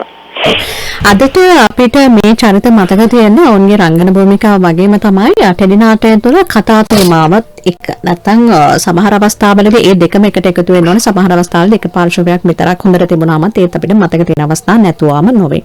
කොහොම නමුත් අපි දකින්නවර එක්තරා කොටසක දූතරෝ ටෙලි නාට්‍යයේ තියෙනවා මේ දීප්ති තාත්තගෙන් සල්ලි ඉල්ලනවා යාළුවොත් එක්ක සංගීත පන්තියට ගිහිල්ලා කෑම කාලා ඕනේ ඉන්න ඕනේ කියන. එතකොට තාත්තා අදිමදි කරලා සල්ලි දෙන ගමන් තාත්තා කියනවා එතනදී එච්.ඒ. පෙරේරා මහත්මයා මේ ඇති වැඩකුත් නෑ මේ සංගීත පන්ති කරාටි පන්ති වලට ගියාට කියලා. අදට 2022 අපි මේ කතා කරන්නේ ජූනි මාසේ 18 වෙනිදා. එතකොට සම්පත් කියන චරිතය තුළ ඉන්ටර්විව් එකට ගිහිල්ලා ඉන්නකොට අහනවා මේ ඉංග්‍රීසි දන්නවද කියලා අහනවා. ඇයි නගරි පාසලකට ආවේ නැත්තේ කියලා අහනවා. මොනවද ස්පෝර්ට්ස් කලේ කියලා අහනකොට රග තවත් ක්‍රීඩාවක් කියනවා. ඇයි ක්‍රිකට් සෙල්ලම් කලේ නැත්තේ කියලා අහනවා. ඇයි ජනප්‍රිය පාසලකට ආවේ නැත්තේ කියලා අහනවා. අවාසනාවකට අයියේ අදටත් ওই කාරණා ඔය විදිහටම මේ මහ පොළොවේ තියෙනවා. අපේ රටේ තියෙනවා. එතකොට අපි ටෙලි නාට්‍ය තුලකින් වේවා සිනමා නිර්මාණයකින් හෝ වේවා ගීතයකින් හෝ වේවා අපි සමාජය තුළ යම් වෙනසක් ඇති කරන්නට තමයි උත්සාහ කරන්නේ. ඒක විලාසිතාවකට එහා ගියපු පණිවිඩය සමාජගත කරන්නට උත්සාහ කරන්නේ. ඇයි අපේ රටේ මේ වෙනසක් කරන්න බැරි වෙලා තියෙනවා කියන කාරණා තුලින්? මොකද අපි දකිනවා දැන් පාසලක ජනප්‍රිය පාසලක ඉන්නවා නම් ඒක පුදුම පිළිගැනීමක් තියෙනවා. දක්ෂ වෙන්න ඕනේ දරුවා ජනප්‍රිය පාසලකට ගියා කියනහම පුදුම ඉල්ලුමක් තියෙන පුදුම තැනක් තියෙන කියලා මේ සමාජය ගොඩනගාගත්තු දෙයක් තියෙනවා. ඇයි එහෙම වෙලා තියෙන්නේ? ඒකට මම දකින ප්‍රධාන කාරණාව තමයි මේ අධ්‍යාපනයේ අපි මේ තියෙන අධ්‍යාපන ක්‍රමයේ වැරද්ද මම දකින්නේ. ක්‍රමයේ වැරද්ද. මොකද දැන් ඔය අවුරුදු 32ක් 33ක් විතර අපි ඔය කතාව කියන. ඉතින් තාමත් එතන කියන්නේ කොයිතරම් පසුබෑමක්ද අපි.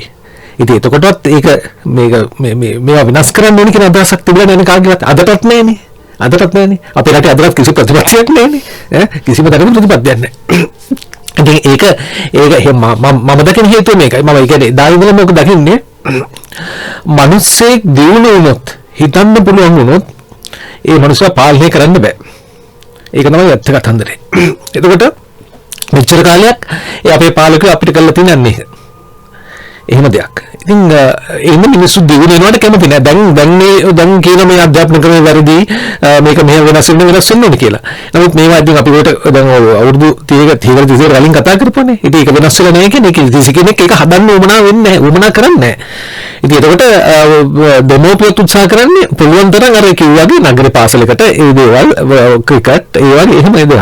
ඒක දැන් ඒක කාලයක් තිබුණේ මේ කලාව කියන විෂය මේ ඉතිහාසය කලාව කන්දද කියලා හපු පාලකයෝ අපේ රටේ හිටියනේ. ඉතින් එතකොට හිතන්නකො කොහොමද මිනිස්සුන්ගේ මොළ හැදෙන්නේ කියන එක. ඒතර ඒ ප්‍රශ්නේ එහෙම තියෙනවා.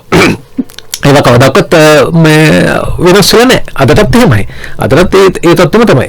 ඒක දැන් චුට්ටක් විතර වෙනස් වෙලා තියෙනවා. ඒත් ඒක මේ පිළිගත හැකි ගත යුතු තැනක් නෙමෙයි. අර සින්දුවක තියෙන කලාව කරුස් බලනවා කියලා. ඉතින් එහෙම තත්ත්වයක් තමයි තාම රටේ තියෙන්නේ. ඉතින් මේවා මම හිතන්නේ අපේ ජීවිත කාලේ හැදෙන එකක් නෑ. ඒකට අපි දැන් උත්සාහ කළ යුතුයි. අදන් ඒක උත්සාහ කරලා වැඩක් වෙන්නේ නෑනේ. මොකද දැන් අපිට පුළුවන් මේ වෙනුවෙන් උද්ඝෝෂණ කරලා තියෙනවා. කරන්න පුළුවන්. නමුත් පාලකයා එතනට සූදානම් නැත්නම් මොකද්ද අපි කරන්නේ? අපිට එතනට කියලා ඒක කරන්න බෑනේ. එතකොට දැන් මේක අපි එහෙම කියද්දී මෙහෙම බල කරද්දී ප්‍රෙෂර් කරද්දී පාලකයට දැනෙන්න ඕනේ මේක. නමුත් පාලකයට දැනෙන්නේ නැහැ මේක. දැනෙන්නේ නැති මොකද ඒගොල්ලන්ගේ ළමයි සියලු දෙනාම මෙහෙම මේ ඉගෙන ගන්න. පීටර් රෝල්ට කියලා ඉගෙන ගන්න. ඉතින් එතකොට ඒගොල්ලන්ට මේක වෙනස් කරන්න ඕනවක් නැහැ. මොකද ඒගොල්ලන්ගේ ළමයි ඒ තැන් වලට ගිහිල්ලා ඒ ලස්සනට කරගන්නවා. මේ කතාවට මූලාරම්භයේ මූලපීඨය එකතු වෙන්නේ මේ මහ පොළොවේ මේ පළවෙන්නේ මේ අබේයු නෙවෙයි. වසර 74ක් පුරාම මේ ක්‍රමවේදය හිමම තිබුණා. මේ ටෙලිනාට්‍ය දැන් විකාශන වෙන අවුරුදු 30කුත් එහා ගිහිල්ලා අපි තාමත් එතන ඉඳලා කතා කරනවා. කතා කරන එක තුළ එහාට ගිහිල්ලා අපිට ප්‍රායෝගිකව යමක් දැකිය යුතුයි. නේද? ඔබටත් කියන්න යමක් ඇති. ගොඩක් දේවල් තියෙන උදේනේ කියපු දේවල් වලට මම හරි එකඟයි. මොකද උදේනේ මම ගොඩක් කතා බහ කරන කෙනෙක්. අපි දෙන්නගේ ඇසුර සම්පත් හැටියට දීප්ති හැටියට හිටියා වගේම නිල්මිනි උදේනේ හැටියට අපි හැමදාමත් ඇසුරු කරපු දෙන්නෙක්. තාමත් යාළුවෝ දිනපතා කතා කරේ නැතුණාට අපි මාසෙකට සැරයක් හරි කතා කරනවා. කිරීමක් කරනවා. මේ ඔය කතාව කියනකොට මට මතක් වුණේ මම කීප සැරයක්ම මේ උදේනේට කතා කරනකොට කිව්වා නංගි ඕකට හරියන්නේ මං විතරක් නෙවෙයි නිල්මිනියවත් කොහොම හරි එකතු කරගන්න කියලා. උදේනේ හරි හොඳයි. අරම හිත හොඳයි කාට ගොඩක් අයට තේරෙන්නේ නැති දෙයක් තමයි උදේනේගේ තියෙන අවංකභාවයේ හිත හොඳකම. අපි උදේනිලාවේ පොළොවේ පහ ගාලා ජීවත් වෙන මිනිස්සු. අර උදේනේ දැන් කිව්වේ අපි එහෙම අය. ඉතින් අපි ගෙදර ආවිලා අපේ අම්මගෙන් බත් ටිකක් කාලා එහෙම උදේනේ එහෙම ඒගොල්ලන් එහෙම ගත කරපු ජීවිත අපේ තිබුණේ. ඉතින් අපි තාමත් එහෙම තමයි. මටත් කියන්න තියෙන ඔය අහපු ප්‍රශ්නෙට අධ්‍යාපන ක්‍රමයේ ලොකු වෙනසක් කරන්න සිද්ධ වෙනවා අනිවාර්යයෙන්ම. මොකද උදේනිකුව කලාව කියන එකට අධ්‍යාපනයේදී ලොකු තැනක් නැහැ කියන එක මම පාසල් යන කාලෙත් මම පළවෙනි වෙල්ද දැන්නීමට පෙනී සිටපු වෙලාවේදී ওই සිනමා පටයට පෙනී සිටපු වෙලාවේදී මාව ඔෆිස් එකේ පැය ගාණක් දනගස්සලා තිබුණා. එතකොට ගෙදරින් දෙමාපියෝ ගෙන්නලා මට දඬුවම් කරා. එතකොට මගේ මානසිකත්වය කඩාගෙන වැටුණා. මගේ අධ්‍යාපනය කඩාගෙන වැටෙන තරමට මට හිනාවට ලක් කරවුවා මාව. ඉතින් මං හිතන්නේ එහෙම වැරදි. එතකොට මට පාසලේදී වේදිකාවේ කිසිම වෙලාවක අවස්ථාවක් දුන්නේ නැහැ. මම ගොඩක් ස්පෝර්ට්ස් කරේ. නමුත් වේදිකාවේ මට කිසිම තැනක් දුන්නේ නැහැ. ඉතින් ඒ තමයි අධ්‍යාපන ක්‍රමයේ තියෙන ලොකුම වැරද්ද තමයි ඒක. ඊයේ පෙරේදත් මම නිවුස් වලට දැක්කා. පාසලක වහලක් කඩාගෙන ළමයින්ගේ ඔළුව උඩට වැටෙනවා.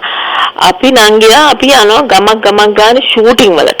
අපි පාසල් වල ඒ දර්ශන රූගත කරලා තියෙනවා. දෙයනේ මේ පපුව රිදෙනවා. කියන්න කනගාටුයි මේ රට මේ මිලියන 22ක් ජීවත් වෙන මේ රටේ මේ රට සුරපුරයක් කරන්න පුළුවන් රටක් අද ඇයි මේ තත්ත්වයටපත් වෙන්නේ? ඒ කියන්නේ දූ දරුවෝ කරලා මෙච්චර කාලයක දූ දරුවෝ ගේ ඇතුලේ කතා කරපු දේවල් අද තාමත් ඒ විදිහටම පවතින්නේ මේ රටේ කිසිම දියුණුවක් නැති නිසා. අර උදේනි කිව්වා වගේ කිසිම කෙනෙක් කැමති නැහැ කවුරු උගත්කමෙන් දියුණු වෙලා මේ රටේ උසස් තත්ත්වයක රටේ ජනතාව ඉන්නවට කවුරු කැමති වෙන්නේ මෝඩයෝ වගේ හැමදාම පාලකයන්ගේ කකුල් ලෙව කන්න ඕන කියලා තමයි හිතාගෙන ඉන්නේ. ඒ නිසා මේ අධ්‍යාපන ක්‍රමය සම්පූර්ණයෙන්ම 100%ක්ම වෙනස් කරන්නම ඕන. ඒක වෙනස් කරේ නැත්නම් මේ රටට ඇත්තටම දෙයියන්ගෙන් පීඩයි. මොකද මම දකිනවා එක දෙයක්. මේ දැන් කොයිඩාව මේ ඒ බෝම්බ ප්‍රහාරය කොයිඩාව එතනදී ළමයින්ගේ අධ්‍යාපන සියලු දේ කඩාකප්පල් වුණා. දැන් මේ රටට අත්දලා තියෙන මේ ඉරණමත් එක්ක ළමයින්ගේ ජීවිතේ හැමම දරුවන්ගේ ජීවිත විනාශලා තියෙනවා. මටත් දිනියක් ඉන්න නිසා මම ඒක හොඳටම දන්නවා. ඉතින් ඒක නිසා මම කියන්නේ අපි නෑ බෑ කියලා ඉන්නේ නැතුව පරක්කුයි කියලා හිතන්නේ නැතුව කරුණාකරලා මම කියන්නේ මේ රටේ යම්කිසි විදිහකට පාලනයක් කරන්න යම්කිසි පිරිසක් අතට ගන්නවා නම් ඒගොල්ලන්ගේ අතේ තියෙන වගකීම තමයි මේ රට බේරා ගැනීම සහ දරුවන්ගේ ජීවිත බේරා ගැනීම. මොකද හැම වෙලෙම මතක තියාගන්න ඕන උදේනේ මේ පාලකය ගැන කතා කරමු මම එතනට එන්නේ. පාලකෙක් කියන කෙනාව පත් කරන්නේ මිනිසු ඡන්දකින් තමන්ගේ බලෙන් පත් කරන්නේ තමන් වැඩ කරන්න ඕන. ඒගොල්ලන් ඇවිල්ලා අපේ සේවක අපි නෙමෙයි ඒගොල්ලන්ගේ සේවකයෝ කියන එක තමයි මටත් කියන්න තියෙන්නේ. ඔව් හැබැයි දැන් මේ කතාව අහගෙන ඉන්න ගෙදර ඉන්න උදවියන කෙනෙක් හිතෙන් කියනවාද ඉතින් මේ පාලකයෝගෙන් කලාකරුවන් විදිහට ඔබත් පෙරමුණ ගත්තන කියලා චෝදනාවක් තියෙනවා. දැන් මගේ ප්‍රශ්නේ චෝදනාව ගැන නෙවෙයි. ඒ චෝදනාව නිසා ඔබේ කලා ජීවිතය තුළ ඔබ මවක් වර්තමාන වෙනකොට හොඳ මවක්. ඒ වගේම තමයි සමාජ සේවිකාවක් පොළවේ පය ගහලින් ආදරණීය කලා ශිල්පිනිය. ඒ විතරක් නෙමෙයි මනෝ උපදේශනීය තුලත් ඔබ යම් යම් වැඩ කොටසක් කරන ආකාරය අපි දැක්කා. ඒ සියල්ලට යම් හානියක් සිද්ධ වුණා කියලා මම ඔබට කිව්වොත් එහෙම ඔබ මොකද කියන්නේ? මං හිතන්නේ මෙහෙමයි ඕනම කෙනෙකුට ඕන විදිහට දකින්න පුළුවන්. මං හිතන්නේ උදේනිත් මේකට සාක්ෂි දරයි. මම දේශපාලනය කියන එකට කැමති කෙනෙක් නෙමෙයි. ඇත්තම සත්‍ය කතාව. මම පොඩි කාලේ ඉඳලා ඔය දේශපාලන නිසා මගේ නිවස ඇතුලේ හෙම්බත් වෙච්ච කෙනෙක්. හැබැයි දේශපාලන පවුලකින් ඔබ එන්නේ? දේශපාලන පවුලකින් එන්නේ මම ඒකයි මං හෙම්බත් වෙච්ච කෙනෙක්. මගේ තාත්තාගේ දේශපාලනය නිසා හෙම්බත් වුණා. පොඩි කාලේ ඇඳන් යට හැංගුණා. දේශපාලනය නිසා මගේ තාත්තා ගුටි කෑවා. එතකොට මේ සිරගත වෙලා හිටියා. ඒතර මගේ අයියා മന്ത്രിවරයෙක් හැටියට ගුටි කෑවා. අවුරුදු ගාණක් කොන්ද කඩලා විල්චර්ස් වල ගියා.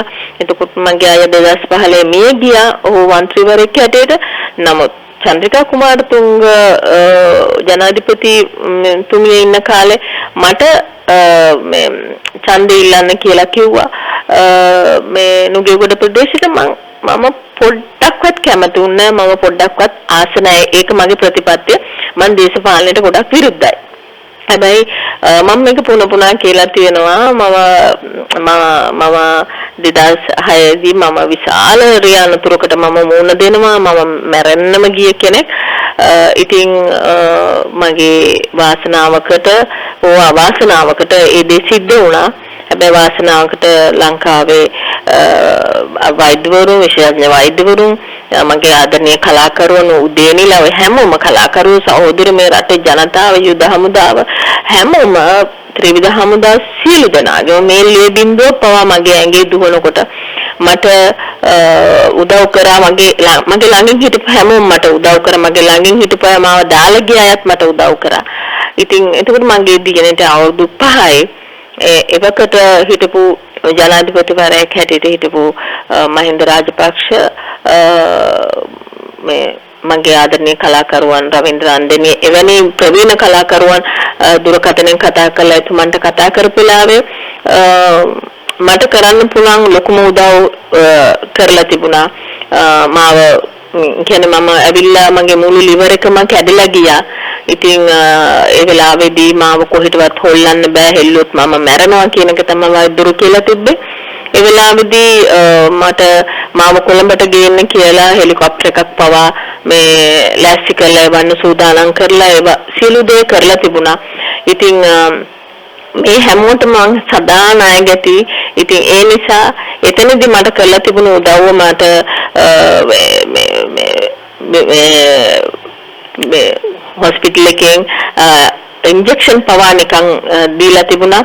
ඉතින් ඒක නිසා ඒ රජෙනුත් මට ඒ දේවල් ඒ උදව්ව කරා. කලාකරුවන්ට රජෙන් උදව් කරන්න ඕන. ඇත්තටම ඕන. මට ඒ කරපු උදව්ව මට විශේෂත්වයක් මට තේරුණා. මොකද මගේ දරුවට අම්මව මේ ලෝකෙට ආපහු දෙන්න පුළුවන් වෙච්ච එක නිසා මම මගේ කෘතගුණ සැලකීම සඳහා තමයි මම ඒ දේ කරේ. හැබැයි ඒකේදී යම් කිසි ප්‍රකාශ මම වේදිකාවේ නැග්ගේ නෑ.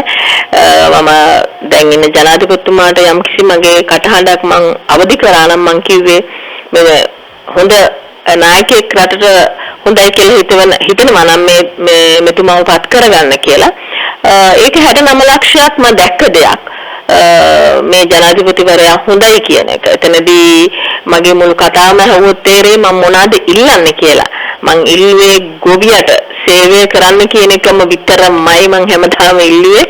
ඉතින් දුප්පතා කිය මිනිසුන්ගේ දුප්පත් භාවයේ විකුණගෙන කන රටක් මේක.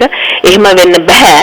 ඉතින් මං කැමතියි මගේ මුළු කතාවම කෙනෙකුට අහන්න පුළුවන් නම් ඕකේ එඩිට් කරලා දාන්න නැතුව. ඉතින් මෙතනදී මං ඇත්තටම ජීවිතේ එක දවසකට හරි මිනිස්සු මෝඩ වැඩක් කරොත් එතනදී පසුතැවෙන වෙන අවස්ථාවන් තියෙනවා. මට හිතෙනවා අපි බලාපොරොත්තු වෙන දේ අපිට ඉෂ්ට වුණේ නැහැ. ඒ නිසා ඇත්තටම මේ වෙලාවේදී කියන්න ඕන මං කනගාටු වෙනවා එවැනි අවස්ථාවකට මුහුණ දෙන්න සිද්ධ වෙච්ච එක ගැන.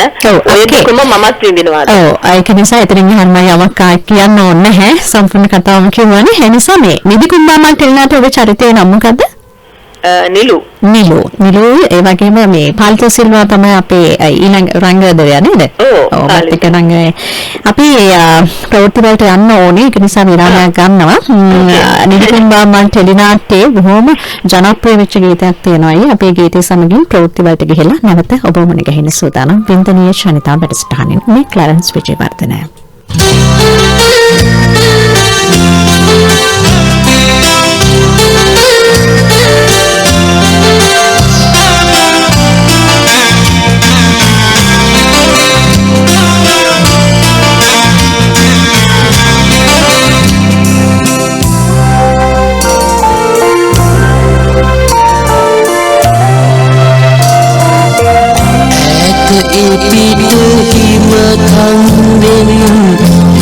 වලාව සමගින් ආදරේ කිමිකට පුදි සිරි සිරිකා සැලුනා කිමිකට විඳුනා සිරි සිරිකා සැලුනා කිමිකට විඳුනා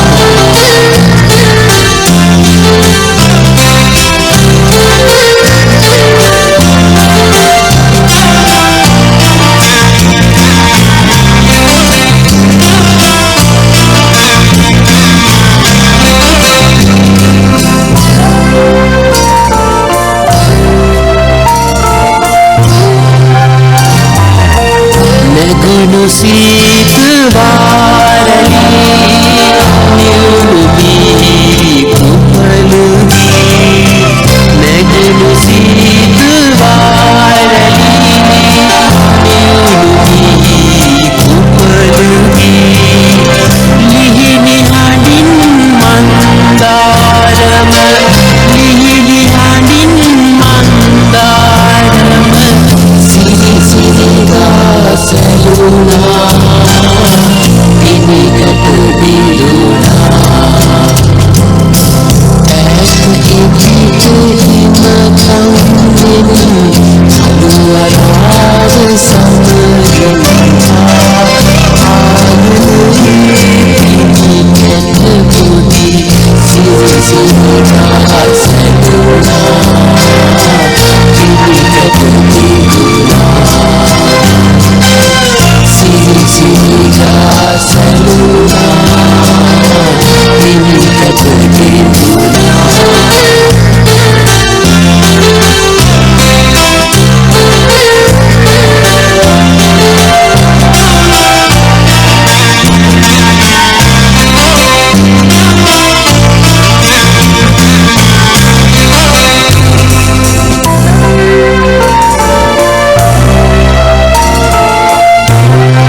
ප්‍රථමයෙන් දේශීය පුවත. කොළඹ මහනගර සභා ප්‍රදේශයේ බූස්ටර් එන්නත ලබා දීම තවදුරටත් සිදු කරන බව කොළඹ මහනගර සභාවේ ප්‍රධාන සෞඛ්‍ය වෛද්‍ය නිලධාරී විශේෂඥ වෛද්‍ය රුවන් විජේමුනි මහතා පවසයි. උතුරු කොළඹ, මැද කොළඹ, නැගෙනහිර කොළඹ, බටහිර කොළඹ සහ බොරැල්ල ප්‍රදේශවල සෞඛ්‍ය වෛද්‍ය නිලධාරී කාර්යාලවලදී එන්නත ලබාගත හැකිය. ලබන මාස මැද භාග්‍ය වන තෙක් එන්නත් ලබා දීම සිදු කෙරේ. විදේශ පුවත. නෝඩ් ස්ට්‍රීම් නල මාර්ගය ඔස්සේ රුසියානු ස්වාභාවික ගෑස් කප්පාදු කිරීම පිළිබඳව යුරෝපා රටවල් රැසක ජනතාව පීඩාවට පත්ව සිටිති. ජර්මන් රාජ්‍යය ඊයේ ප්‍රකාශ කළේ රුසියාවේ ගෑස්ප්‍රෝම් ආයතනයේ සපයන ගෑස් 60%කින් කපා හැර ඇති බවයි. මෙමගින් ප්‍රංශයට පමණක් නොව ඕස්ට්‍රියාව සහ චෙක් ජනරාජ්‍ය ඇතුළු රටවල් රැසකට බලපෑම් එල්ල වී තිබේ. ක්‍රීඩා පුවත. ලංකා ප්‍රීමියර් ලීග් ක්‍රිකට් තරඟාවලියේ ක්‍රීඩක වෙන්දේසිය සඳහා විදේශී ක්‍රීඩකින් ලියාපදිංචි ආරම්භයි. ලබන බ්‍රහස්පතින්දා මධ්‍යහන 12 දක්වා ලියාපදිංචි විය හැකි බව ශ්‍රී ලංකා ක්‍රිකට් ආයතනය කියයි.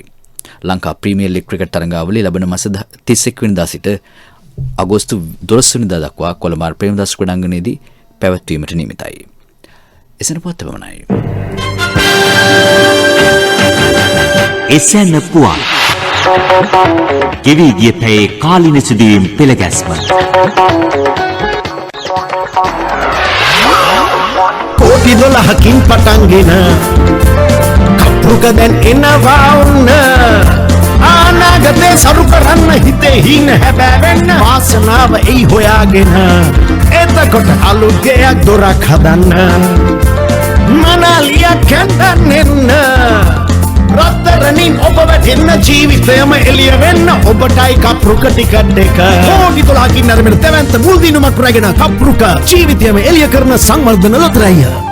සෞභාග්‍යමත් අනාගතයක් උදෙසා කිරින් සපිරි හිටක් සැදුමට සත්ව පාලනයේ කාලීන හා තාක්ෂණික තොරතුරු ඔබ වෙත ගෙන එන සත්වරාවය සෑම සිකුරාදා දිනකම සවස 6:30ට ස්වදේශීය සේවයෙන් සත්ව පාලනයේ ජය ගන්න ඔබත් සත්වරාවයට සමන් දෙන්න. සත්වරාවය සත්ව නිෂ්පාදන හා සෞඛ්‍ය දෙපාර්තමේන්තුව ඉදිරිපත් කරයි. කෝටි පහයි දවස් 7ට දිනුම් 7යි. දැන් සුපර් බෝල් කෝටි 5කින් ආරම්භන සුපිරි ජයමල්ල සතියේ දින 7ෙම සංවර්ධන ලොතරැයි මණ්ඩලය. මහරේ ජාමේ මාව ගල් තල්ලෙන් උහානෙත්තින් ඒ අත්තික මැතදි දැනුණු උනෝම ස්ටැම්ප් අනුග්‍රහයෙන් සෑම බ්‍රහස්පතින්දාවකම රාත්‍රී 7:30ට ඔබ වෙත ගෙන එන වනකම්පත්තුව ගුවන් විදුලි නාට්‍ය සම්බන්ධව ඔබේ අදහස් අපට එවන්න.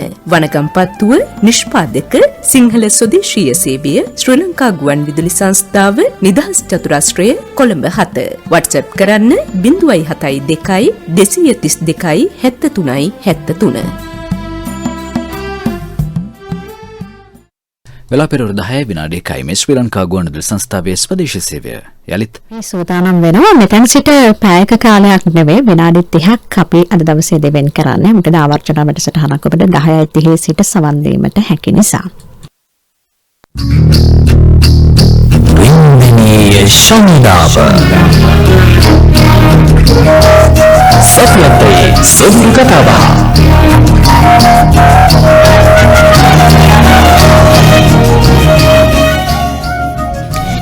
අපි ඔබට කිව්ව අද දවසේ දිවින්දනීය ශනිදාව හැදගන්වන්නේ ජනප්‍රියතලයේ ඉහළටම කියපු හැබැයි වර්තමානයේ ඉන්න තාරුණ්‍ය ටිකක් දන්නේ නැද්දෝ කියලාත් මට හිතෙනවා. කොහොම නමුත් අපි අදටත් ආදරය කරන ප්‍රවීණ රංගදරයන් දෙපළකට තමයි දිවින්දනීය ශනිදාව වැඩසටහනට ආරාධනා කරේ.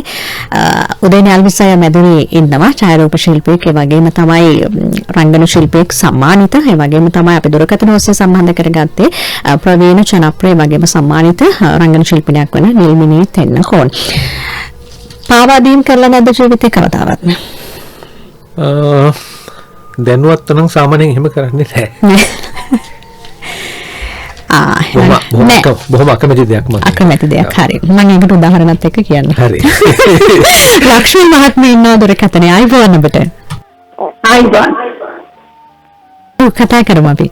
මම දෙන්නේ ලක්ෂ්මී දෙන්නේ අබරලාද? ඔව්.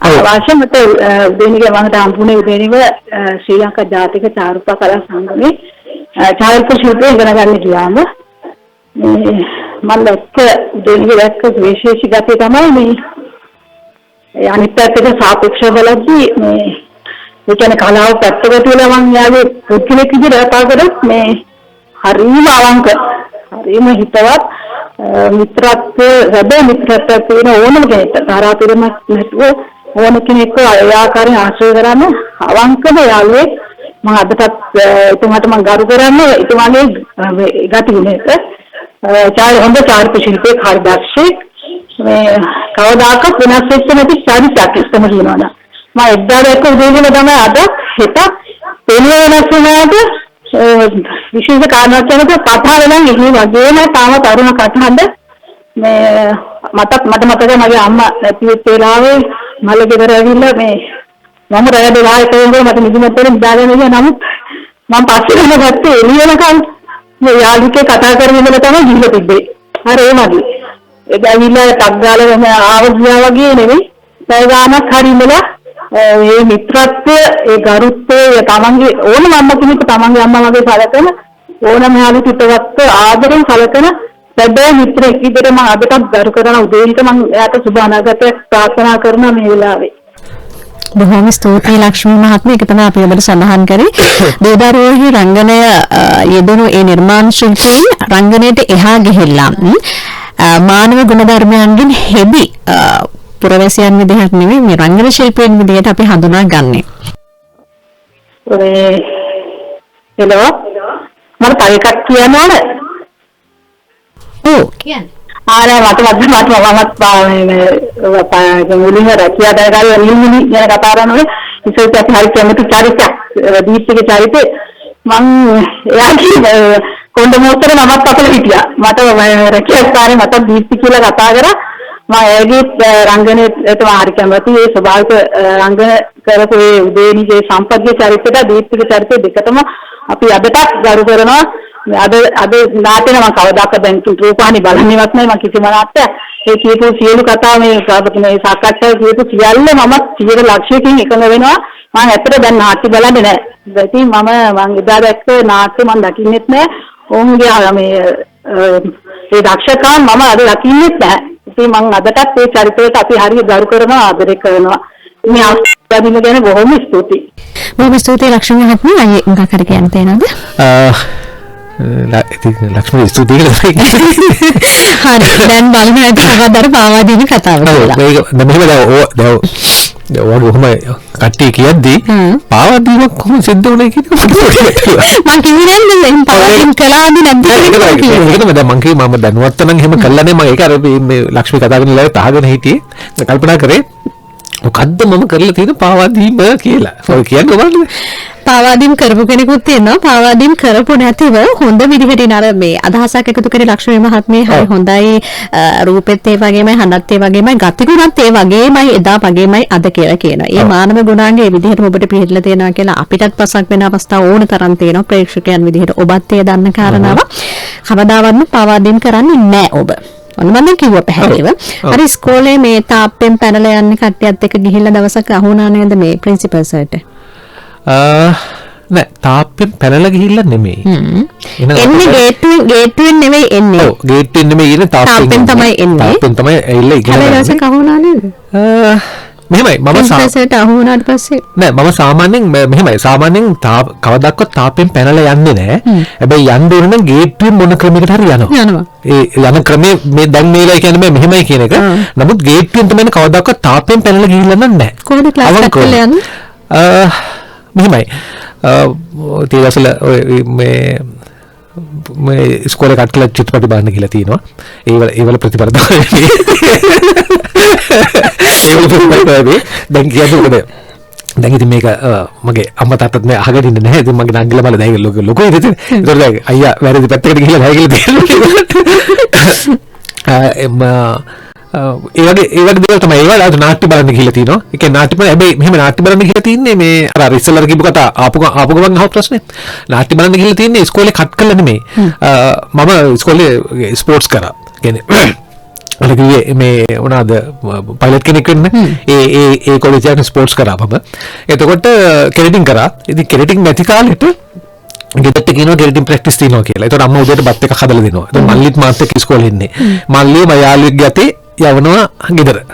මම ඉස්කෝලේ ඉඳලා බත් එක කාලා ඊට පස්සේ මේ ලුම්බිනේ 3යි තියෙන අට්ටි බලන හොරෙන් ගිහිල්ලා. ටිකට් ගන්නෙත් නෑ. ටිකට් ගන්න සල්ලි ටිකට් ගන්න සල්ලි නෑ. මොකද මම එලෙවල්ස් කරද්දි මගේ ඉසිපතේ මාත් එක්ක මම ඉසිපතේ කොළඹ ඉසිපතේ මම ඉඳලා ඉගෙන ගත්තේ මම. ඒකට මාත් එක්ක මගේ පන්තියේ හිටිය ප්‍රියන්ත කොළඹගේ. ප්‍රියන්ත කොළඹගේ කියන්නේ අපි දෙන්න එක යාළුවෝ දෙන්න එක ළඟ පුටු දෙක ජයන්ත කොළඹගේ මම එක පන්තියේ ජයන්ත කොළඹගේ මල්ලි තමයි ප්‍රියන්ත කොළඹගේ. අපිට ඉන්නේ දක්ෂ අධ්‍යක්ෂවරයෙක් ඉන්නේ චිත්‍රපට අධ්‍යක්ෂවරයෙක් ටෙලිනාට්‍ය අධ්‍යක්ෂවරයෙක්. එතකොට එයාගේ අයියා තමයි ජයන්ත කොළඹගේ. ජයන්ත කොළඹගේ A-level වලදී අපේ තිබුණ කලාව හරි වාණිජ්‍ය හරි තිබුණේ අපේ ඉස්කෝලේ. ඒ නිසා ලුම්බිනියට ගියා. අන්න එතෙන්දි තමයි මට chance එක හම්බ වෙන්නේ. එයා තමයි මට පණිවිඩ දෙන්නේ මේ තැන් වලින් රින්ගල් එන්න පුළුවන් කියලා. එහෙම වැටවලස්ස රින්ගල කේල් කොටුමෙන්ද රින්ගල කියලා තමයි නාට්‍ය බැලුවේ. එයා තමයි ඒකට ගොඩක් උදව් කරේ. ඉතින් එහෙම දේවල් කරා මිසක් මේ සාමාන්‍යයෙන් තාප්පෙන් ඇතුළට පැනලා ඉගෙනගෙන තියෙනවා පන්තියේ. තාප්පෙන් එළියට පැනලා නැහැ. හැබැයි සිද්ධි පොඩක් මගේ පොතේ මේ කොලේ නෑ මම දන්නේ සිද්ධිය මට අහගත්ත එක මම ඔය කියන්නේ. දැන් ඔය ඒ අවසල අර මොනවද පන්තියේ පීරියඩ් කියන්නේ මේ ටීචර්ලා මිස්ලා නැති වෙනකොට අපි එළියට බහලා සෙල්ලම් කරලා ඔක්කොම එකට මුටි කාලා තියෙනවා. හැබැයි කවදාවත් කියන්නේ නැහැ මේ කවුද කින්න මන්ද කවුද පටන් ගත්තේ කිසි කෙනෙක් කියන්නේ නැහැ. මොකද ඒකේ හොඳම උදාහරණයක් කියන්නේ මේ මෑතක බැක් ටු ස්කූල් එක තිබ්බා. බැක් ටු ස්කූල් එක ගලාවේ අපේ අංශභාර සිංහ බවුස අපි සිංහයා කියලා කියන්නේ මෑතකදී නැති වුණා. ඔය එතුමාට නිවන් සුව ප්‍රාර්ථනා කරන මේ වෙලාවේ ඒ සර් ආවා බැක් ටු ස්කූල් එකේ. ඇවිල්ලා ඒ කතන්දරේ කිව්වා. උඹලා මට කියන්නේ සිංහයා කියලා. එයා විදිහේ බාර හිටියේ. මට කියන්නේ සිංහයා කියලා. මට මතකයි උඹලා දවසක් මේවල මම මුළු පන්තියටම ගැහුවා. හැබැයි එක එක්කවත් කතා කරේ නැහැ. ඒව ගිහලා ඒ පරණ සිද්ධිය කිව්වා. ඉතින් ඒ වගේ මිසක් එහෙම සාමාන්‍යයෙන් පාවලදී එහෙමනම් සාමාන්‍යයෙන් නැහැ. හරියන්නේ ඔක තමයි සිද්ධිය. ඒ සිද්ධිය වැරදි විදියට තමයි මට කියලා තියෙන්නේ කිව්වේ යාළුවා. හරි. අර අපි දැන් මේ නිල්මිනියක් ඉන්නව නේද? මේ හැබැයි උදේනේ පාවාදීම් කරන්නේ නැහැ. කොයි වෙලාවක හරි පන්තිම ගොඩ ගන්න තමයි උත්සාහ කරන්නේ. හැබැයි මම අහලා තියෙන මේ නිල්මිනියක් අයියව පුළුවන් තරම් පාවා දෙනවා ගෙදරට. ඒ අයියව. ඒ මගේ අයියව පාවා දෙන්නේ. මේ එහෙම කරන්නේ ඉතින් අයියා යාළුවොත් එක්ක සෙල්ලම් කරනවා මාව ගන්න නැති නිසා. වෙන හේතුවක් නිසා නෙමෙයි. මේ එයා මාව ගන්න නැහැ කොයි වෙලෙවත්. ඉතින් මම ගෑනු ළමෙක් එන්න එපා කියලා මාව එලවලා දානවා. මම විතරක් නෙමෙයි මගේ තව හොඳ යාළුවෙක් හිටියා රනිතා කියලා දැන් ඕස්ට්‍රේලියාවේ ඉන්න ජීවත් වෙන්නේ. මේ ඇයිමයි තමයි එකතු වෙලා මේ අපි තාත්තට අයියව පාවා දීලා තියෙන්නේ ගොඩක්. ඉතින් දැන් නම් ඇත්තටම දුක හිතෙනවා මතක් වෙනකොට. මොකද අපිව එලවනවා අපිට එන්න දෙන්නේ. අපි බලෙන් හරි ගියොත් අපිට ගල් ගාලා එලවනවා. ඉතින් අපිට හරි තරහයි. ඉතින් මේ මට හොඳට පීනන්න පුළුවන්. ඉතින් එයා ඒව ඔක්කොම මේ මම අදිස්වත් පීනන්නේ එහෙම ගියොත් තාතර කේලම් කියනවා. ඉතින් ඒවත් එක්ක හරි තරහක් තිබුණා මට මං කියලා. ඉතින් ඒක දවසක බොරුකුත් කියලා අයියට ඇත්තටම මං ගැස්සෙව්වා. එදා මම මේ ගොඩාක් විනාඩි 10ක් විතර යනකම් මම සතුටු වුණා. ඊට පස්සේ මට හරි දුකක් ආවා අයියා ගැන. මං ඇයි ඒ වගේ දෙයක් කරේ කියලා මං හිතන්නේ ජීවිතේ එදායින් පස්සේ ඒ දේ නැවත නොකරන බවට අද වෙනුත් වුණොත් මම ඒක ජීවිතේ මතකයක් හැටියට මම පාඩමක් හැටියට තියාගත්තා. මොකද මගේ අයියා ශ්‍රී ලංකාවේ ගිහලා යාළුවොත් එක්ක සිගරට් බිව්වා කියලා මං ඇවිල්ලා මේ තාත්තට බොරුවක් කිව්වා. ඒ මට එන්න දුන්නේ නැති නිසා තාත්තා මේ ගෙදර තිබුණ ලොකු ඇලිගේට පෙරකක් ඒකේ අයව ගැට ගහලා ඒකෙදි බදීම ගොට්ටක් කඩලා අයියා කකුල් දෙකට දැම්මා. ඉතින් ඒ කාලේ හරි සුන්දරයි. ඉතින් මෙවැනි දඩුවමක් දෙයි කියලා මම ඇත්තටම හිතුවේ නෑ. ඉතින් ඒ දඩුවමත් එක්ක මම හිතන්නේ මම දැනුවත් මගේ අයියා කවදාවත් දුම්පානේ නම් කරේ නෑ. ඔව් අකේ මේ පාසල් කාලය ගැන අපි කතා කරමු. මොකද්ද ඉගෙන ගත්ත පාසල? මම වෙල්ස් කුමාරි විදුහලේ ඉගෙන ගත්තේ. මම හොඳ ක්‍රීඩිකාවක් පාසලේ. කලාව පැත්තට නම් නැඹුරු වෙලා හිටියේ නෑ. හැබැයි පොඩි කාලේ ඉඳලා කලාවට ගොඩාක් ආස කරන කෙනෙක්. මාත් අර උදේනිකෝ වගේ ගොඩාක් ස්ටේජ් ප්ලේස් බලන්න ගිය කෙනෙක්. හැබැයි ඔය හොරෙන් පැනලා නම් ගියේ නෑ හොඳේ. මේ ගිහලා ස්ටේජ් ප්ලේස් බලුවා. අපිට සල්ලි නෑ ඒකයි හොරෙන් පැනලා ගියේ. ඉතින් ෆිල්ම් බලන්න නම් දුන්නේ නෑ ඒ කාලේ ගෙදරින්. බස් ස්ටේජ් ප්ලේස් බලන්න දුන්නා. ඉතින් පාසල යන කාලෙදී මම රංගපාන්න ගොඩාක් ආසාව තිබුණා. මේ ගොඩක් නළු නිලියන්ට ආදරය කරා. මොකද අපේ ඉස්කෝලේ යනකොට මෙතනම තියෙන ෆිල්ම් හෝල් එකේ හැමදාම කට් අවුට්ස් දකින්නවා. ඉතින් මම නිලියක් වෙන්න ඕන කියන පරමාර්ථයම ගොඩාක් ආවා. මේ අර සත්විනදාස කියන චිත්‍රපටයේ කට් අවුට් එක දැකලා මාන්නයක් වගේ. ඊට පසු කාලීනව ආයි දවසක අපි උදේ ඉස්කෝලේ යනකොට අපි දකිනවා මේ පළවෙනි වතාවට ජීවිතේ ලස්සන නිලියෙක්ගේ කට් අවුට් එකක් තියෙනවා. ඒ තමයි සබිත අක්කා. අන්නේ දායින්දලා තමයි මට මේ පිස්සුව හැදෙන්න පටන් ගත්තේ. මේ නිලියක් වෙන්න ඕන කියලා. ඉතින් මගේ ඉස්කෝලේ ළමයි තමයි ඇත්තටම මේ අර ලස්සන මූණු තරංගයකට අපි හොරෙන් ඉස්කෝලේ ඔය වගේ ස්පෝර්ට් මේ මීට් එකක් දවසක මේ අපි ගිහිල්ලා ෆොටෝ එකක් අරගෙන ඔක්කොමලා ගිහිල්ලා මේ ඒකට පත්තරේට දැම්මා. ඉතින් මාව ඒකට තේරුණා. ඒකට හිටියේ ඒ පත්‍රයේ තේරුණම කිව්වා පින්තූර කතාවකට පෙනී සිටින දෙනවා කියලා. චන්ද්‍රරත්න මාපිටකම මහත්මයා තමයි කතුරු හැටියට ඒ කාලේ හිටියේ. එතකොට අපි එච්චර දන්නේ නැහැ. ඉතින් මම තෝරගත්තා මේ ලස්සන මුන් තරංගේ මට පත්‍රයේ පෙනී සිටින අවස්ථාවක් හම්බ වුණා. ඉතින් ඒකිනුත් මම දඩුවම් වින්දා පාසලෙන්. ඉතින් පාසල් කාලේ නම් හරිම සුන්දරයි. හරිම සුන්දර ජීවිතයක් ගත කරේ මම. ඉතින් මම සම්බුරු මතකත් එක්ක අපි ගීතයකට යන්න තමයි සූදානම් වෙන්නේ. ඒක කලින් මේ අයියාගේ පාසල් ජීවිතේ කොහොමද මතක? ඉතින් පාසල් තමයි මම කියන ඔයත්ලාට පන්ති ඉගෙන ගන්න ගියේ තාප්පෙන් පැනලා. මොකද වෙලාවට මේ යන්න දිසා ගේට්ටු වහනවා. තාප්පෙන් පැනලා කියලා තමයි ඉගෙන ගත්තේ.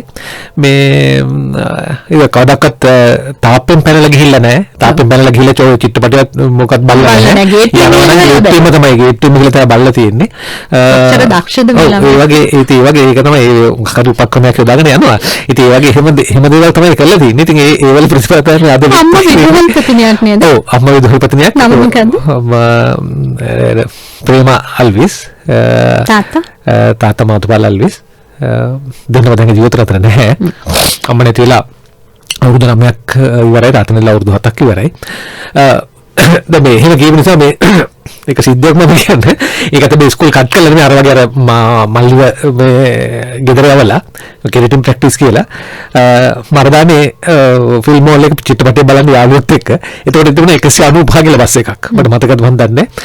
ස්කූල් ළඟින් නැග්ග 195 බස් එකේ යනකොට ටවුන් හෝල් එකෙන් අම්ම නැග්ග බස් එකට. ටවුන් හෝල් එකෙන් අම්ම නැග්ග බස් එකට. අම්මා දැකින්න නැතුව අම්මා දැක්කේ නෑ මාව. මම ඉස්සරහ මේ දොරෙන් ගිහලා බහැලා දිව්වා. ඊට පස්සේ තමයි යාළුවෝ ටික ආපහු එකතු කරගෙන යාළුවෝ දන්නේ නැහැ මොකද කියන්න වෙලාවක් නැහැ. පස්සේ මම ඊට පස්සේ තමයි යාළුවන්ට කිව්වේ ඉතින් ගිහලා චිත්‍රපටි බැලුවා. හැබැයි මොකුත් උනේ නැති ගානට මම ගෙදර ආවා. මොකුත් ප්‍රශ්නයක් නැහැ. කවුරුත් මොකුත් කියන්නේ නැති මම දැනගත්තා අම්මා දැකලා නැහැ කියලා. හැබැයි ඉතින් දැක්කම ඉතින් එදා ඉවරයි. මොකද අපේ අම්මා මේ හැමදෙස්සම ගහන්නේ නැහැ. බයිනවා හැමදෙස්සම ගහන්නේ නැහැ. අල්ලගත්තාම ඔය ඔක්කොටම හරියන්න දෙනවා. මගේ හම්බෙනවා. මේ සම්පූර්ණ පාසල් සමයත් එක ඒක තමයි මේ මට කොහොමත් මේ නළුවෙක් වෙනවා කියලා නම් මගේ අදහසක් කවදාකවත් තිබුණේ නැහැ. අර මම කිව්වේ පයිලට් කෙනෙක් වෙන්න තමයි අදහස් තිබුණේ. හැබැයි ඉස්කෝලේදී කලා විෂයට චිත්‍ර මම කරේ මට චිත්‍ර අඳින්න බෑ. සංගීතෙත් බෑ. නැටුම් තමයි ඊට පස්සේ මම වුණේ ඉස්කෝලේට මොනවද නැට්ටුවා. ඊළඟට එතෙන්දී තමයි ඔය ඉස්කෝලේ නාට්‍ය වල පොඩක් එහෙම රංගන මගේ බාප්පා එහෙම නාට්‍ය කරා. ඒකට මට එහෙම අපේ ආසාවක් ආවා. ඒ රංගමාන චූටි අදහසක් තමයි තිබුණේ. හැබැයි කවදාවත් එහෙම මේ රංගපෑමින් ඉස්සරහට යන්න එහෙම කිසිම අදහසක් තිබුණේ නැහැ. හැබැයි මම දන්නේ මොකද චිත්‍රපට බැලුවා, වේදිකා නාට්‍ය බැලුවා, ඒ දේවල් කරා. නමුත් ඉතින් කොහොම හරි ඒක එහෙම කරේලා සිද්ධ වුණා. කොහොම හරි මෙතෙන් ආවා. හරි. අපි දැන් ලෑස්ති වෙන්නේ අර පාසල් සමය ගෙවුණු පාසල් සමයත් එක්ක මතක ගොඩනක් තියෙනවනේ. ඒ නිසාම ඒ මතක හාරවස්සන්නට මේ ගීතය ගොඩක් ඔබට මහල් බේබි සෝමතිලක ජයවහස් සමගින් සමිතා රත්නති බුදුන් කටුව ගීතය ගායනා කරන්නේ.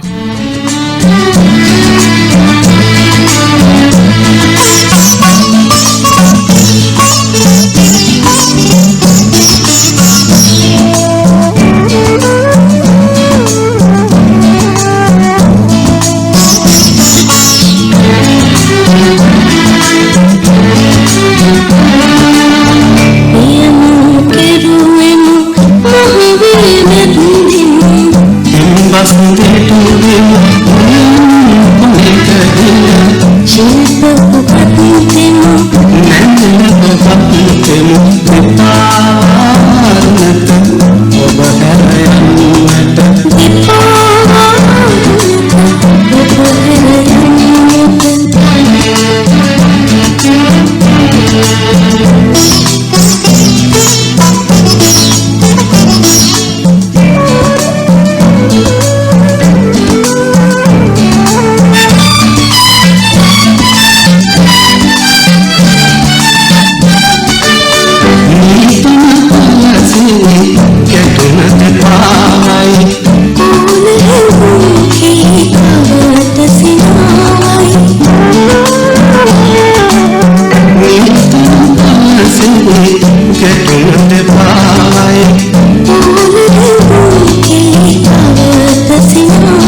ශනිනාම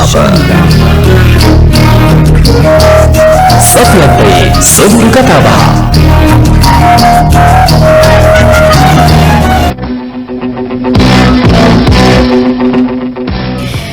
විනාඩි 21යි තව විනාඩි 9ක කාලයක් විතරයි අපි ඔබත් එක්ක රැඳෙන්නේ අද දවසේදී වින්දනීය ශනිදා වැඩසටහනෙන්. ඒ නිසා මම ප්‍රශ්නයක් අහනවා හැබැයි කෙටි පිළිතුරු ඕනේ හොඳේ. සමාවෙන්නේ මේ කිව්වට දැන් අපි දන්න කාරණාවක් තමයි මේ ලංකාවේ ලාංකික සමාජය තුළ නළුවෙක් නිලියක් විශේෂයෙන් නිලියක් කියලා කිව්වහම පිළිගැනීම හරි අඩුයි කියලා මට හිතෙන්නේ. වෘත්තීය ස්වභාවය තුළ දැන් වෘත්තියකින් අපි බැලුවොත් එහෙම සමාජයේ පිළිගන්නා වෘත්තීන් තුළ ගුරුවරයෙක් ඉංජිනේර කෙනෙක් වෛද්‍යවරයෙක් කියන වෘත්තීන් වලට පුදුම පිළිගැනීමක් තිබෙනවා. හැබැයි ඒහා සමානව ලොකු කාර්යභාරයක් කරන රංගන ශිල්පිනියක් දැන් වෘත්තීය රංගන වේදයක් වෙනවා කියලා කියන්නේ හිතන තරම් ලේසි නෑ. හැබැයි ලංකාවේ ඒ තත්ත්වය කොයිතරම් වළංගු වෙයිද දන්නේ නැහැ. මොකද ඒ කාලේ ඉඳලා අද දක්වා ඉන්න වෘත්තීය රංගන වේදෙන් දිහා බැලුවම සමහර අයට ඉන්න තැනකුත් නැහැ. ඒක නිසා ඇත්තටම මේ ලාංකික සමාජය තුළ ආයේ දැන් මම පිරිමි පාර්ශවය නිසා රංගන ශිල්පියෙකින් එහාට ගිහින් සාමාන්‍ය කෙනෙක් විදිහට මට පිළිතුරක් ලබා දෙන්න ඇයි මේ වගේ මේ ඒ තරම් පිළිගැනීමක් නැත්තේ? මේ පිළිගැනීමක් නැත්තේ මේ රංගනේ වෘත්තියක් විදිහට කොතනකවත් ගණන් ගන්නේ නැහැ. දැන් අනික ඔය කීපෝ සීලෙම දේවල් වෘත්තියක් විදිහට ලංකාවේ ගණන් ගන්නවා. රංගපෑම වෘත්තියක් විදිහට ගණන් ගන්නේ නැහැ. ඒ වගේම රංගපෑම මේ වලද මේ කලා කටයුතු කිසි දෙයක් ඒක වෘත්තියක් හැටියට නෙමෙයි. චිත්‍රපට කලාවත් වෘත්තියක් නෙමෙයි. වෘත්තියක් කරලා නැහැ, වෙලා නැහැ. ප්‍රතිපත්ති හදලා නැහැ. ඒ නිසා මේ රංගපෑමත් වෘත්තියක් විදිහට ගණන් ගන්නේ නැහැ. ඕක තමයි ප්‍රධාන කාරණාව. ඕකයි වෙලා තියෙන්නේ. කෙටි කෙටියෙන් කියන්නේ ඕකයි. ඔව් නිමිනියක්ේ දැන් ඔබ රංගන ශිල්පිනියක් විදිහට ප්‍රවිෂ්ඨ වෙනකොට දැන් ඔබේ කතාව තුළ තැන් කීපයකම කිව්වා මේ පාසලෙන් දඬුවම් ලැබුණායි කියලා. හැබැයි ඒ සියලු කාරණාත් එක්ක මේ 2022ට ඇවිල්ලා අපි කතා කරවුවත් රංගන ශිල්පිනට ආදරය කරන බොහෝ පිරිසක් ඉන්නවා. හැබැයි ඒ වගේම බොහෝ පිරිසක් ඉන්න අපෝ නිලියක් නේ කියලා කිව්වහම ඒකට තව ටිකක් ඉස්සරහට දාලා මොනවා හරි දේවල් ටිකක් කියනවා. ඔබ හිතන විදිහට ඔබේ අත්දැකීමුත් එක්ක ඇයි එහෙම වෙලා තියෙන්නේ? ඒක මං හිතන්නේ කලාව තුළම වෙච්ච වැරදි බොහොමයක් තියෙනවා. ඒ නිසා වෙන්න පුළුවන්. හැබැයි මම ඒකට සම්පූර්ණ විරුද්ධයි. මොකද ගුරු වෘත්තිය ගත්තත්, ඉංජිනේරු වෘත්තිය ගත්තත්, මොන වෘත්තිය ගත්තත් ඔය අපෝ නිලියෝ කියන වගේ අපෝ කියලා අපිටත් කියන්න පුළුවන් තැන් තියෙනවා. හරි අර කලාවට ඇඟිලි දික් කරන මිනිස්සු වැඩි. ඉතින් නමුත් කලාව නිසාම සතුට වෙන මිනිස්සු තමයි රටේ ලෝකෙ ඉන්නේ. උදේනි කිව්වා වගේ මටත් කියන්න තියෙන්නේ මේක කලාව කියන එක අදුපක්ෂීරුවක් බවට පත් කරලා තියෙන නිසා අද සමාජයේ එවැනි තත්ත්වයන් ඇති වෙලා තියෙනවා. හැබැයි මං හිතන්නේ ප්‍රවීණ නළු නිලියෝ සියලු දෙනාටම රට තුල හොඳ ඇගීමකට ලක් වෙන්න පුළුවන්කම තියෙනවා. සමහරක් අය කරන වැරදි නිසා මෙවැනි තත්ත්වෙ නැති වෙන්න පුළුවන් කියන එක මම දැඩිසේ විශ්වාස කරනවා. හැබැයි මම තරයේම හෙලා දකිනවා එවැනි විදියට පොයින්ට් කරලා කතා කරන එකට මම ගොඩක් විරුද්ධයි. මොකද කලාකරුවන්ගේ ඇත්ත ජීවිතය ඇත්ත ඇතිසැටියෙන් දකින්න නැති අය තමයි රට තුල ගොඩක් ඉන්නේ. මොකද කලාකරුවෝ කියන්නේ හරිම අහිංසක කොටසක්.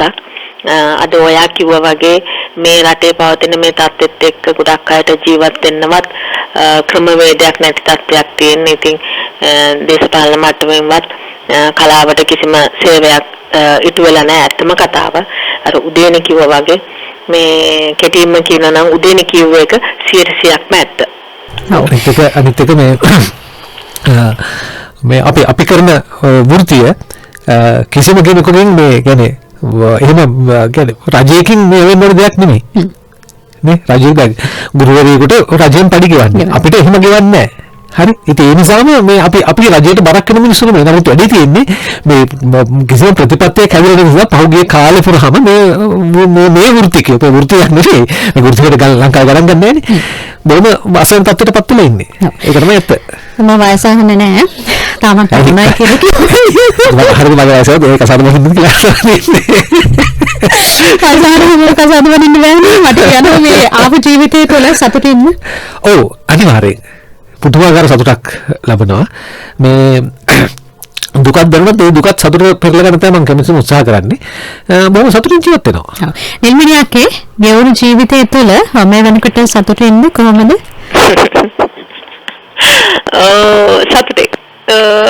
සතුට නැති තැනුත් තිබුණා. දැන් සතුටින් ඉන්නවා වගේ දුවත් ලොකුයි. ගොඩක් සතුටින් ඉන්න හැබැයි අමාරු කාලයක් ගෙවන්නේ. සතුටින් ඉන්නවා. බොහොම ස්තුතියි. ඉතින් බොහොම ස්තුතියි කියන දෙන්නට මම සම්බන්ධ වුණාට මේ යන්න කලින් සමුදෙන්න කලින් මට කියන්න මේ ගෙවුණු විනාඩි එකමාරක නෙමෙයි පැය එකමාරක කාලය පිළිබඳව මොකද හිතෙන්නේ අයියේ? ඔය ඉතින් ඉස්සලාම කියන්නේ මේ අපිට පැය දෙකක් කිලිවල පැය භාගයක් අපෙන් අරගත්තා. දැන් අපිටමයි මේක වෙන්නේ. මොකද දැන් අපිට ඒතර විශේෂයෙන් මට එහෙම දැන් මෙහෙම අවස්ථාවල් ලැබෙන්නෙම නැහැ. පත්තරයකවත් රූපවාහිනිය. මම නම් කාලෙත් මේ කතා කරා. මෙහෙම ලැබුණා මම බරි ගන්න ඕනේ නැහැ. මේ කීප වතාවක් කතා කරා මේ නිල්මිනිමයි අපි දෙන්නම එකට අල්ලගන්න බැරි කම තිබුණේ. ඉතින් දැන් මේ සැරේ බොහොම අමාරුවෙන් අල්ලගත්තා. මොකද ඉතින් මේ පවතින ප්‍රශ්න නිසා නිල්මිනිට අද මෙතනට එන්න විදිහක් නැති වුණා. මම බොහොම අමාරුවෙන් මෙතනට ආවා. දැන් මට ගෙදර යන්න පුළුවන් වෙයි දන්නේ නැහැ. මොකද ලයිට් පත් වෙනවා කාර් එකේ. ඒතර හිතාගන්න බෑ මොකද්ද කියලා. මේ අතරම සන්තෝෂයි. මොකද අපිට බොහොම නිදහසේ මෙහෙම කතා කරන්න පුළුවන්කම ලැබුණා. ඒත් මට මේ පොඩි ප්‍රශ්නයක් තිබුණේ මේ දේශපාලන වගේ ප්‍රශ්නයක් ඇහුවොත් අපි කොහොමද උත්තර දෙන්නේ කියන එක. මොකද මට බ්‍රේක් නැහැ වට. මේ කෙලින් කතා කරනවා. ඉතින් ඒකට ප්‍රශ්න ඇති වෙන්න පුළුවන්. මේ නමුත් ඉතින් එහෙම ගැටලුවක් වුණෙත් නැහැ. ඉතින් අතරම හරි සන්තෝෂයි. මේ විශේෂයෙන් මෙච්චර කාලයක් අපි දෙන්නව එකට මේ අල්ලගන්න උත්සාහ කරපු ඔයාලට ගොඩක් ස්තුතියි. මේ ඉතින් මට පිස්සු මොකද මට එන සපෝට් එකක් දුන්නේ ගෝල් එක ගන්න. ඒ වගේම පෙදරි සීලව ශිල්පීන්ට මේ මගේ ස්තුතිය මම ප්‍රකාශ කරනවා. ඒ වගේම නිල්මිනට අමාරුයි නිල්මිනත් අල්ලගත්තා. මේ විදිහටවත් නිල්මිනට බොහොම ස්තුතියි. මේ ඒක තමයි කියන්න දෙන්නේ සතුටුයි. අක්කේ මොකද හිතන්නේ මේ ගෙවුණු පැය එකමාර ගැන? ගොඩක් සන්තෝෂයි. එන්න බැරි වෙච්ච එක ගැන මට සමා වෙන්න ඕන. පෙට්‍රල් නෑ එන්න බෑ. සමා වෙන්න ඕන. උදේනි ගොඩක් ස්තුතියි. මට සන්තෝෂයි. උදේනි කියන්නේ අති දක්ෂ නළුවෙක්. ඒ වගේ මේ හිත හොඳ සහෝදරෙක්. ඉතින් ඔහුට ඔහුගේ තියෙන හැකියාවට ඇගීමකට ලක් වෙන හරි අඩුයි මේ අපේ මේ කලාව තුලදී. මේ ඔහු ඇවිල්ලා හැමෝටම ගිහිල්ලා අර කියන්නේ හැමෝගෙම ඔළුව අත ගාලා බොරු කරන චරිතයක් නෙවෙයි නිසා වෙන්නේ නැති.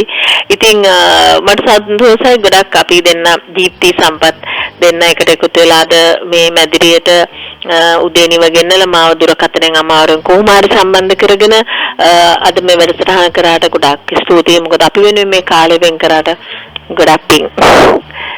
කතා කරන පළවෙනි වැඩසටහනක් මේක. ඔව්. එහෙනම් ඔන්න මතක සංස්මරණයක් විදිහට අපේ වැඩසටහන නැවත අහන්නටත් පුළුවන් අපේ සදේශීය සේවයේ Facebook page එකේ ඉන්නවා. ඒ මතක් කිරීමත් එක තමයි අද අපි සමගන යන සූදානම් වෙන්නේ. ඔය සතුට තමයි අපිට අවශ්‍ය වෙන්නේ. කලාකරුවන් විදිහට රටට යමක් කරපු පුද්ගලයන් විදිහට මේ වටිනා කියන පුද්ගලයන්. ඉතින් බරක් නැති වටිනා කියන කලාකරුවන් අපිට හැමදාමත්ම වටිනවා. ඒ නිසාම තමයි අපි දේශපාලන මතයන් තියෙන්න පුළුවන්, විවිධ අදහස් තියෙන්න පුළුවන්. ඒ අයගේ අයිතිය අපේ අදහස් වලට ගරු කළ යුතුයි. ඒක නිසා චෝදනා තියෙන්න පුළුවන්. ඒවටත් අපි ගරු කරනවා. මොකද මේක නිදහස් ප්‍රජාතන්ත්‍රවාදී රටක් කියලා අපි කියන්නේ. ඒ සියල්ල තුළ අපි කලාකරුවන්ට ආදරේ. ඒ නිසා නිල්මිනි අක්කා, උදේනි අයියා හුඟක් ආදරේ. බොහොම ස්තුතියි. වැඩසටහනට ආවට ගෙවුණා කියලා පැය එකමාරක් අපිට දැනුනේත් නැහැ. හැබැයි ගීත ගොඩාක් තෝරගෙන ආව මගේ ලිස්ට් එකෙන්. ගීතේ තරම් අහන්න බැරි වුණා. කතාව ගොඩාක් අපේ රස වින්දා. ඒතර බෑ මගේ තමයි මට හිමා කියනවා දැන් විනාඩි 30 ඊළඟට වැඩසටහන තියෙනවා කියලා. ඒ නිසා අපිට ගීතයකට යන්නත් නැහැ. අපි දරුවෝ තේමා වාදනයෙන් තමයි සමගින යන්නේ වැඩසටහනේ. ඉතින් අපිත් එක්ක සම්බන්ධ වෙන බොහොම ස්තුතියි හැමෝටම සම්බන්ධ වුණ අයට. අද වැඩසටහන ගැනීමේදී නව මාධ්‍ය එකකේ හසිතා හේමමාලි උදව් කළා Facebook ඔස්සේ මේ වැඩසටහන ගෙනීමට. ඒ වගේම තමයි නිර්මාණශීලී විදිහට නිෂ්පාදන සහාය අපිට ලබා දුන්නේ මිතුරිය නෝකාගමකේ. බොහොම ස්තුතියි. අදත් වැඩසටහන අධීක්ෂණය කර සිංහල සේවා අධ්‍යක්ෂ ඉන්දික ජයරත්න. වැඩසටහන නිෂ්පාදනයේ ඉන්ද්‍රනීල් ජයවර්ධන. මම ඔබේ හිතවතී පර්ෂා වත්තේ ගෙදර ගිහින් පරිස්සමෙන් ඉන්න. සුබ දවසක්.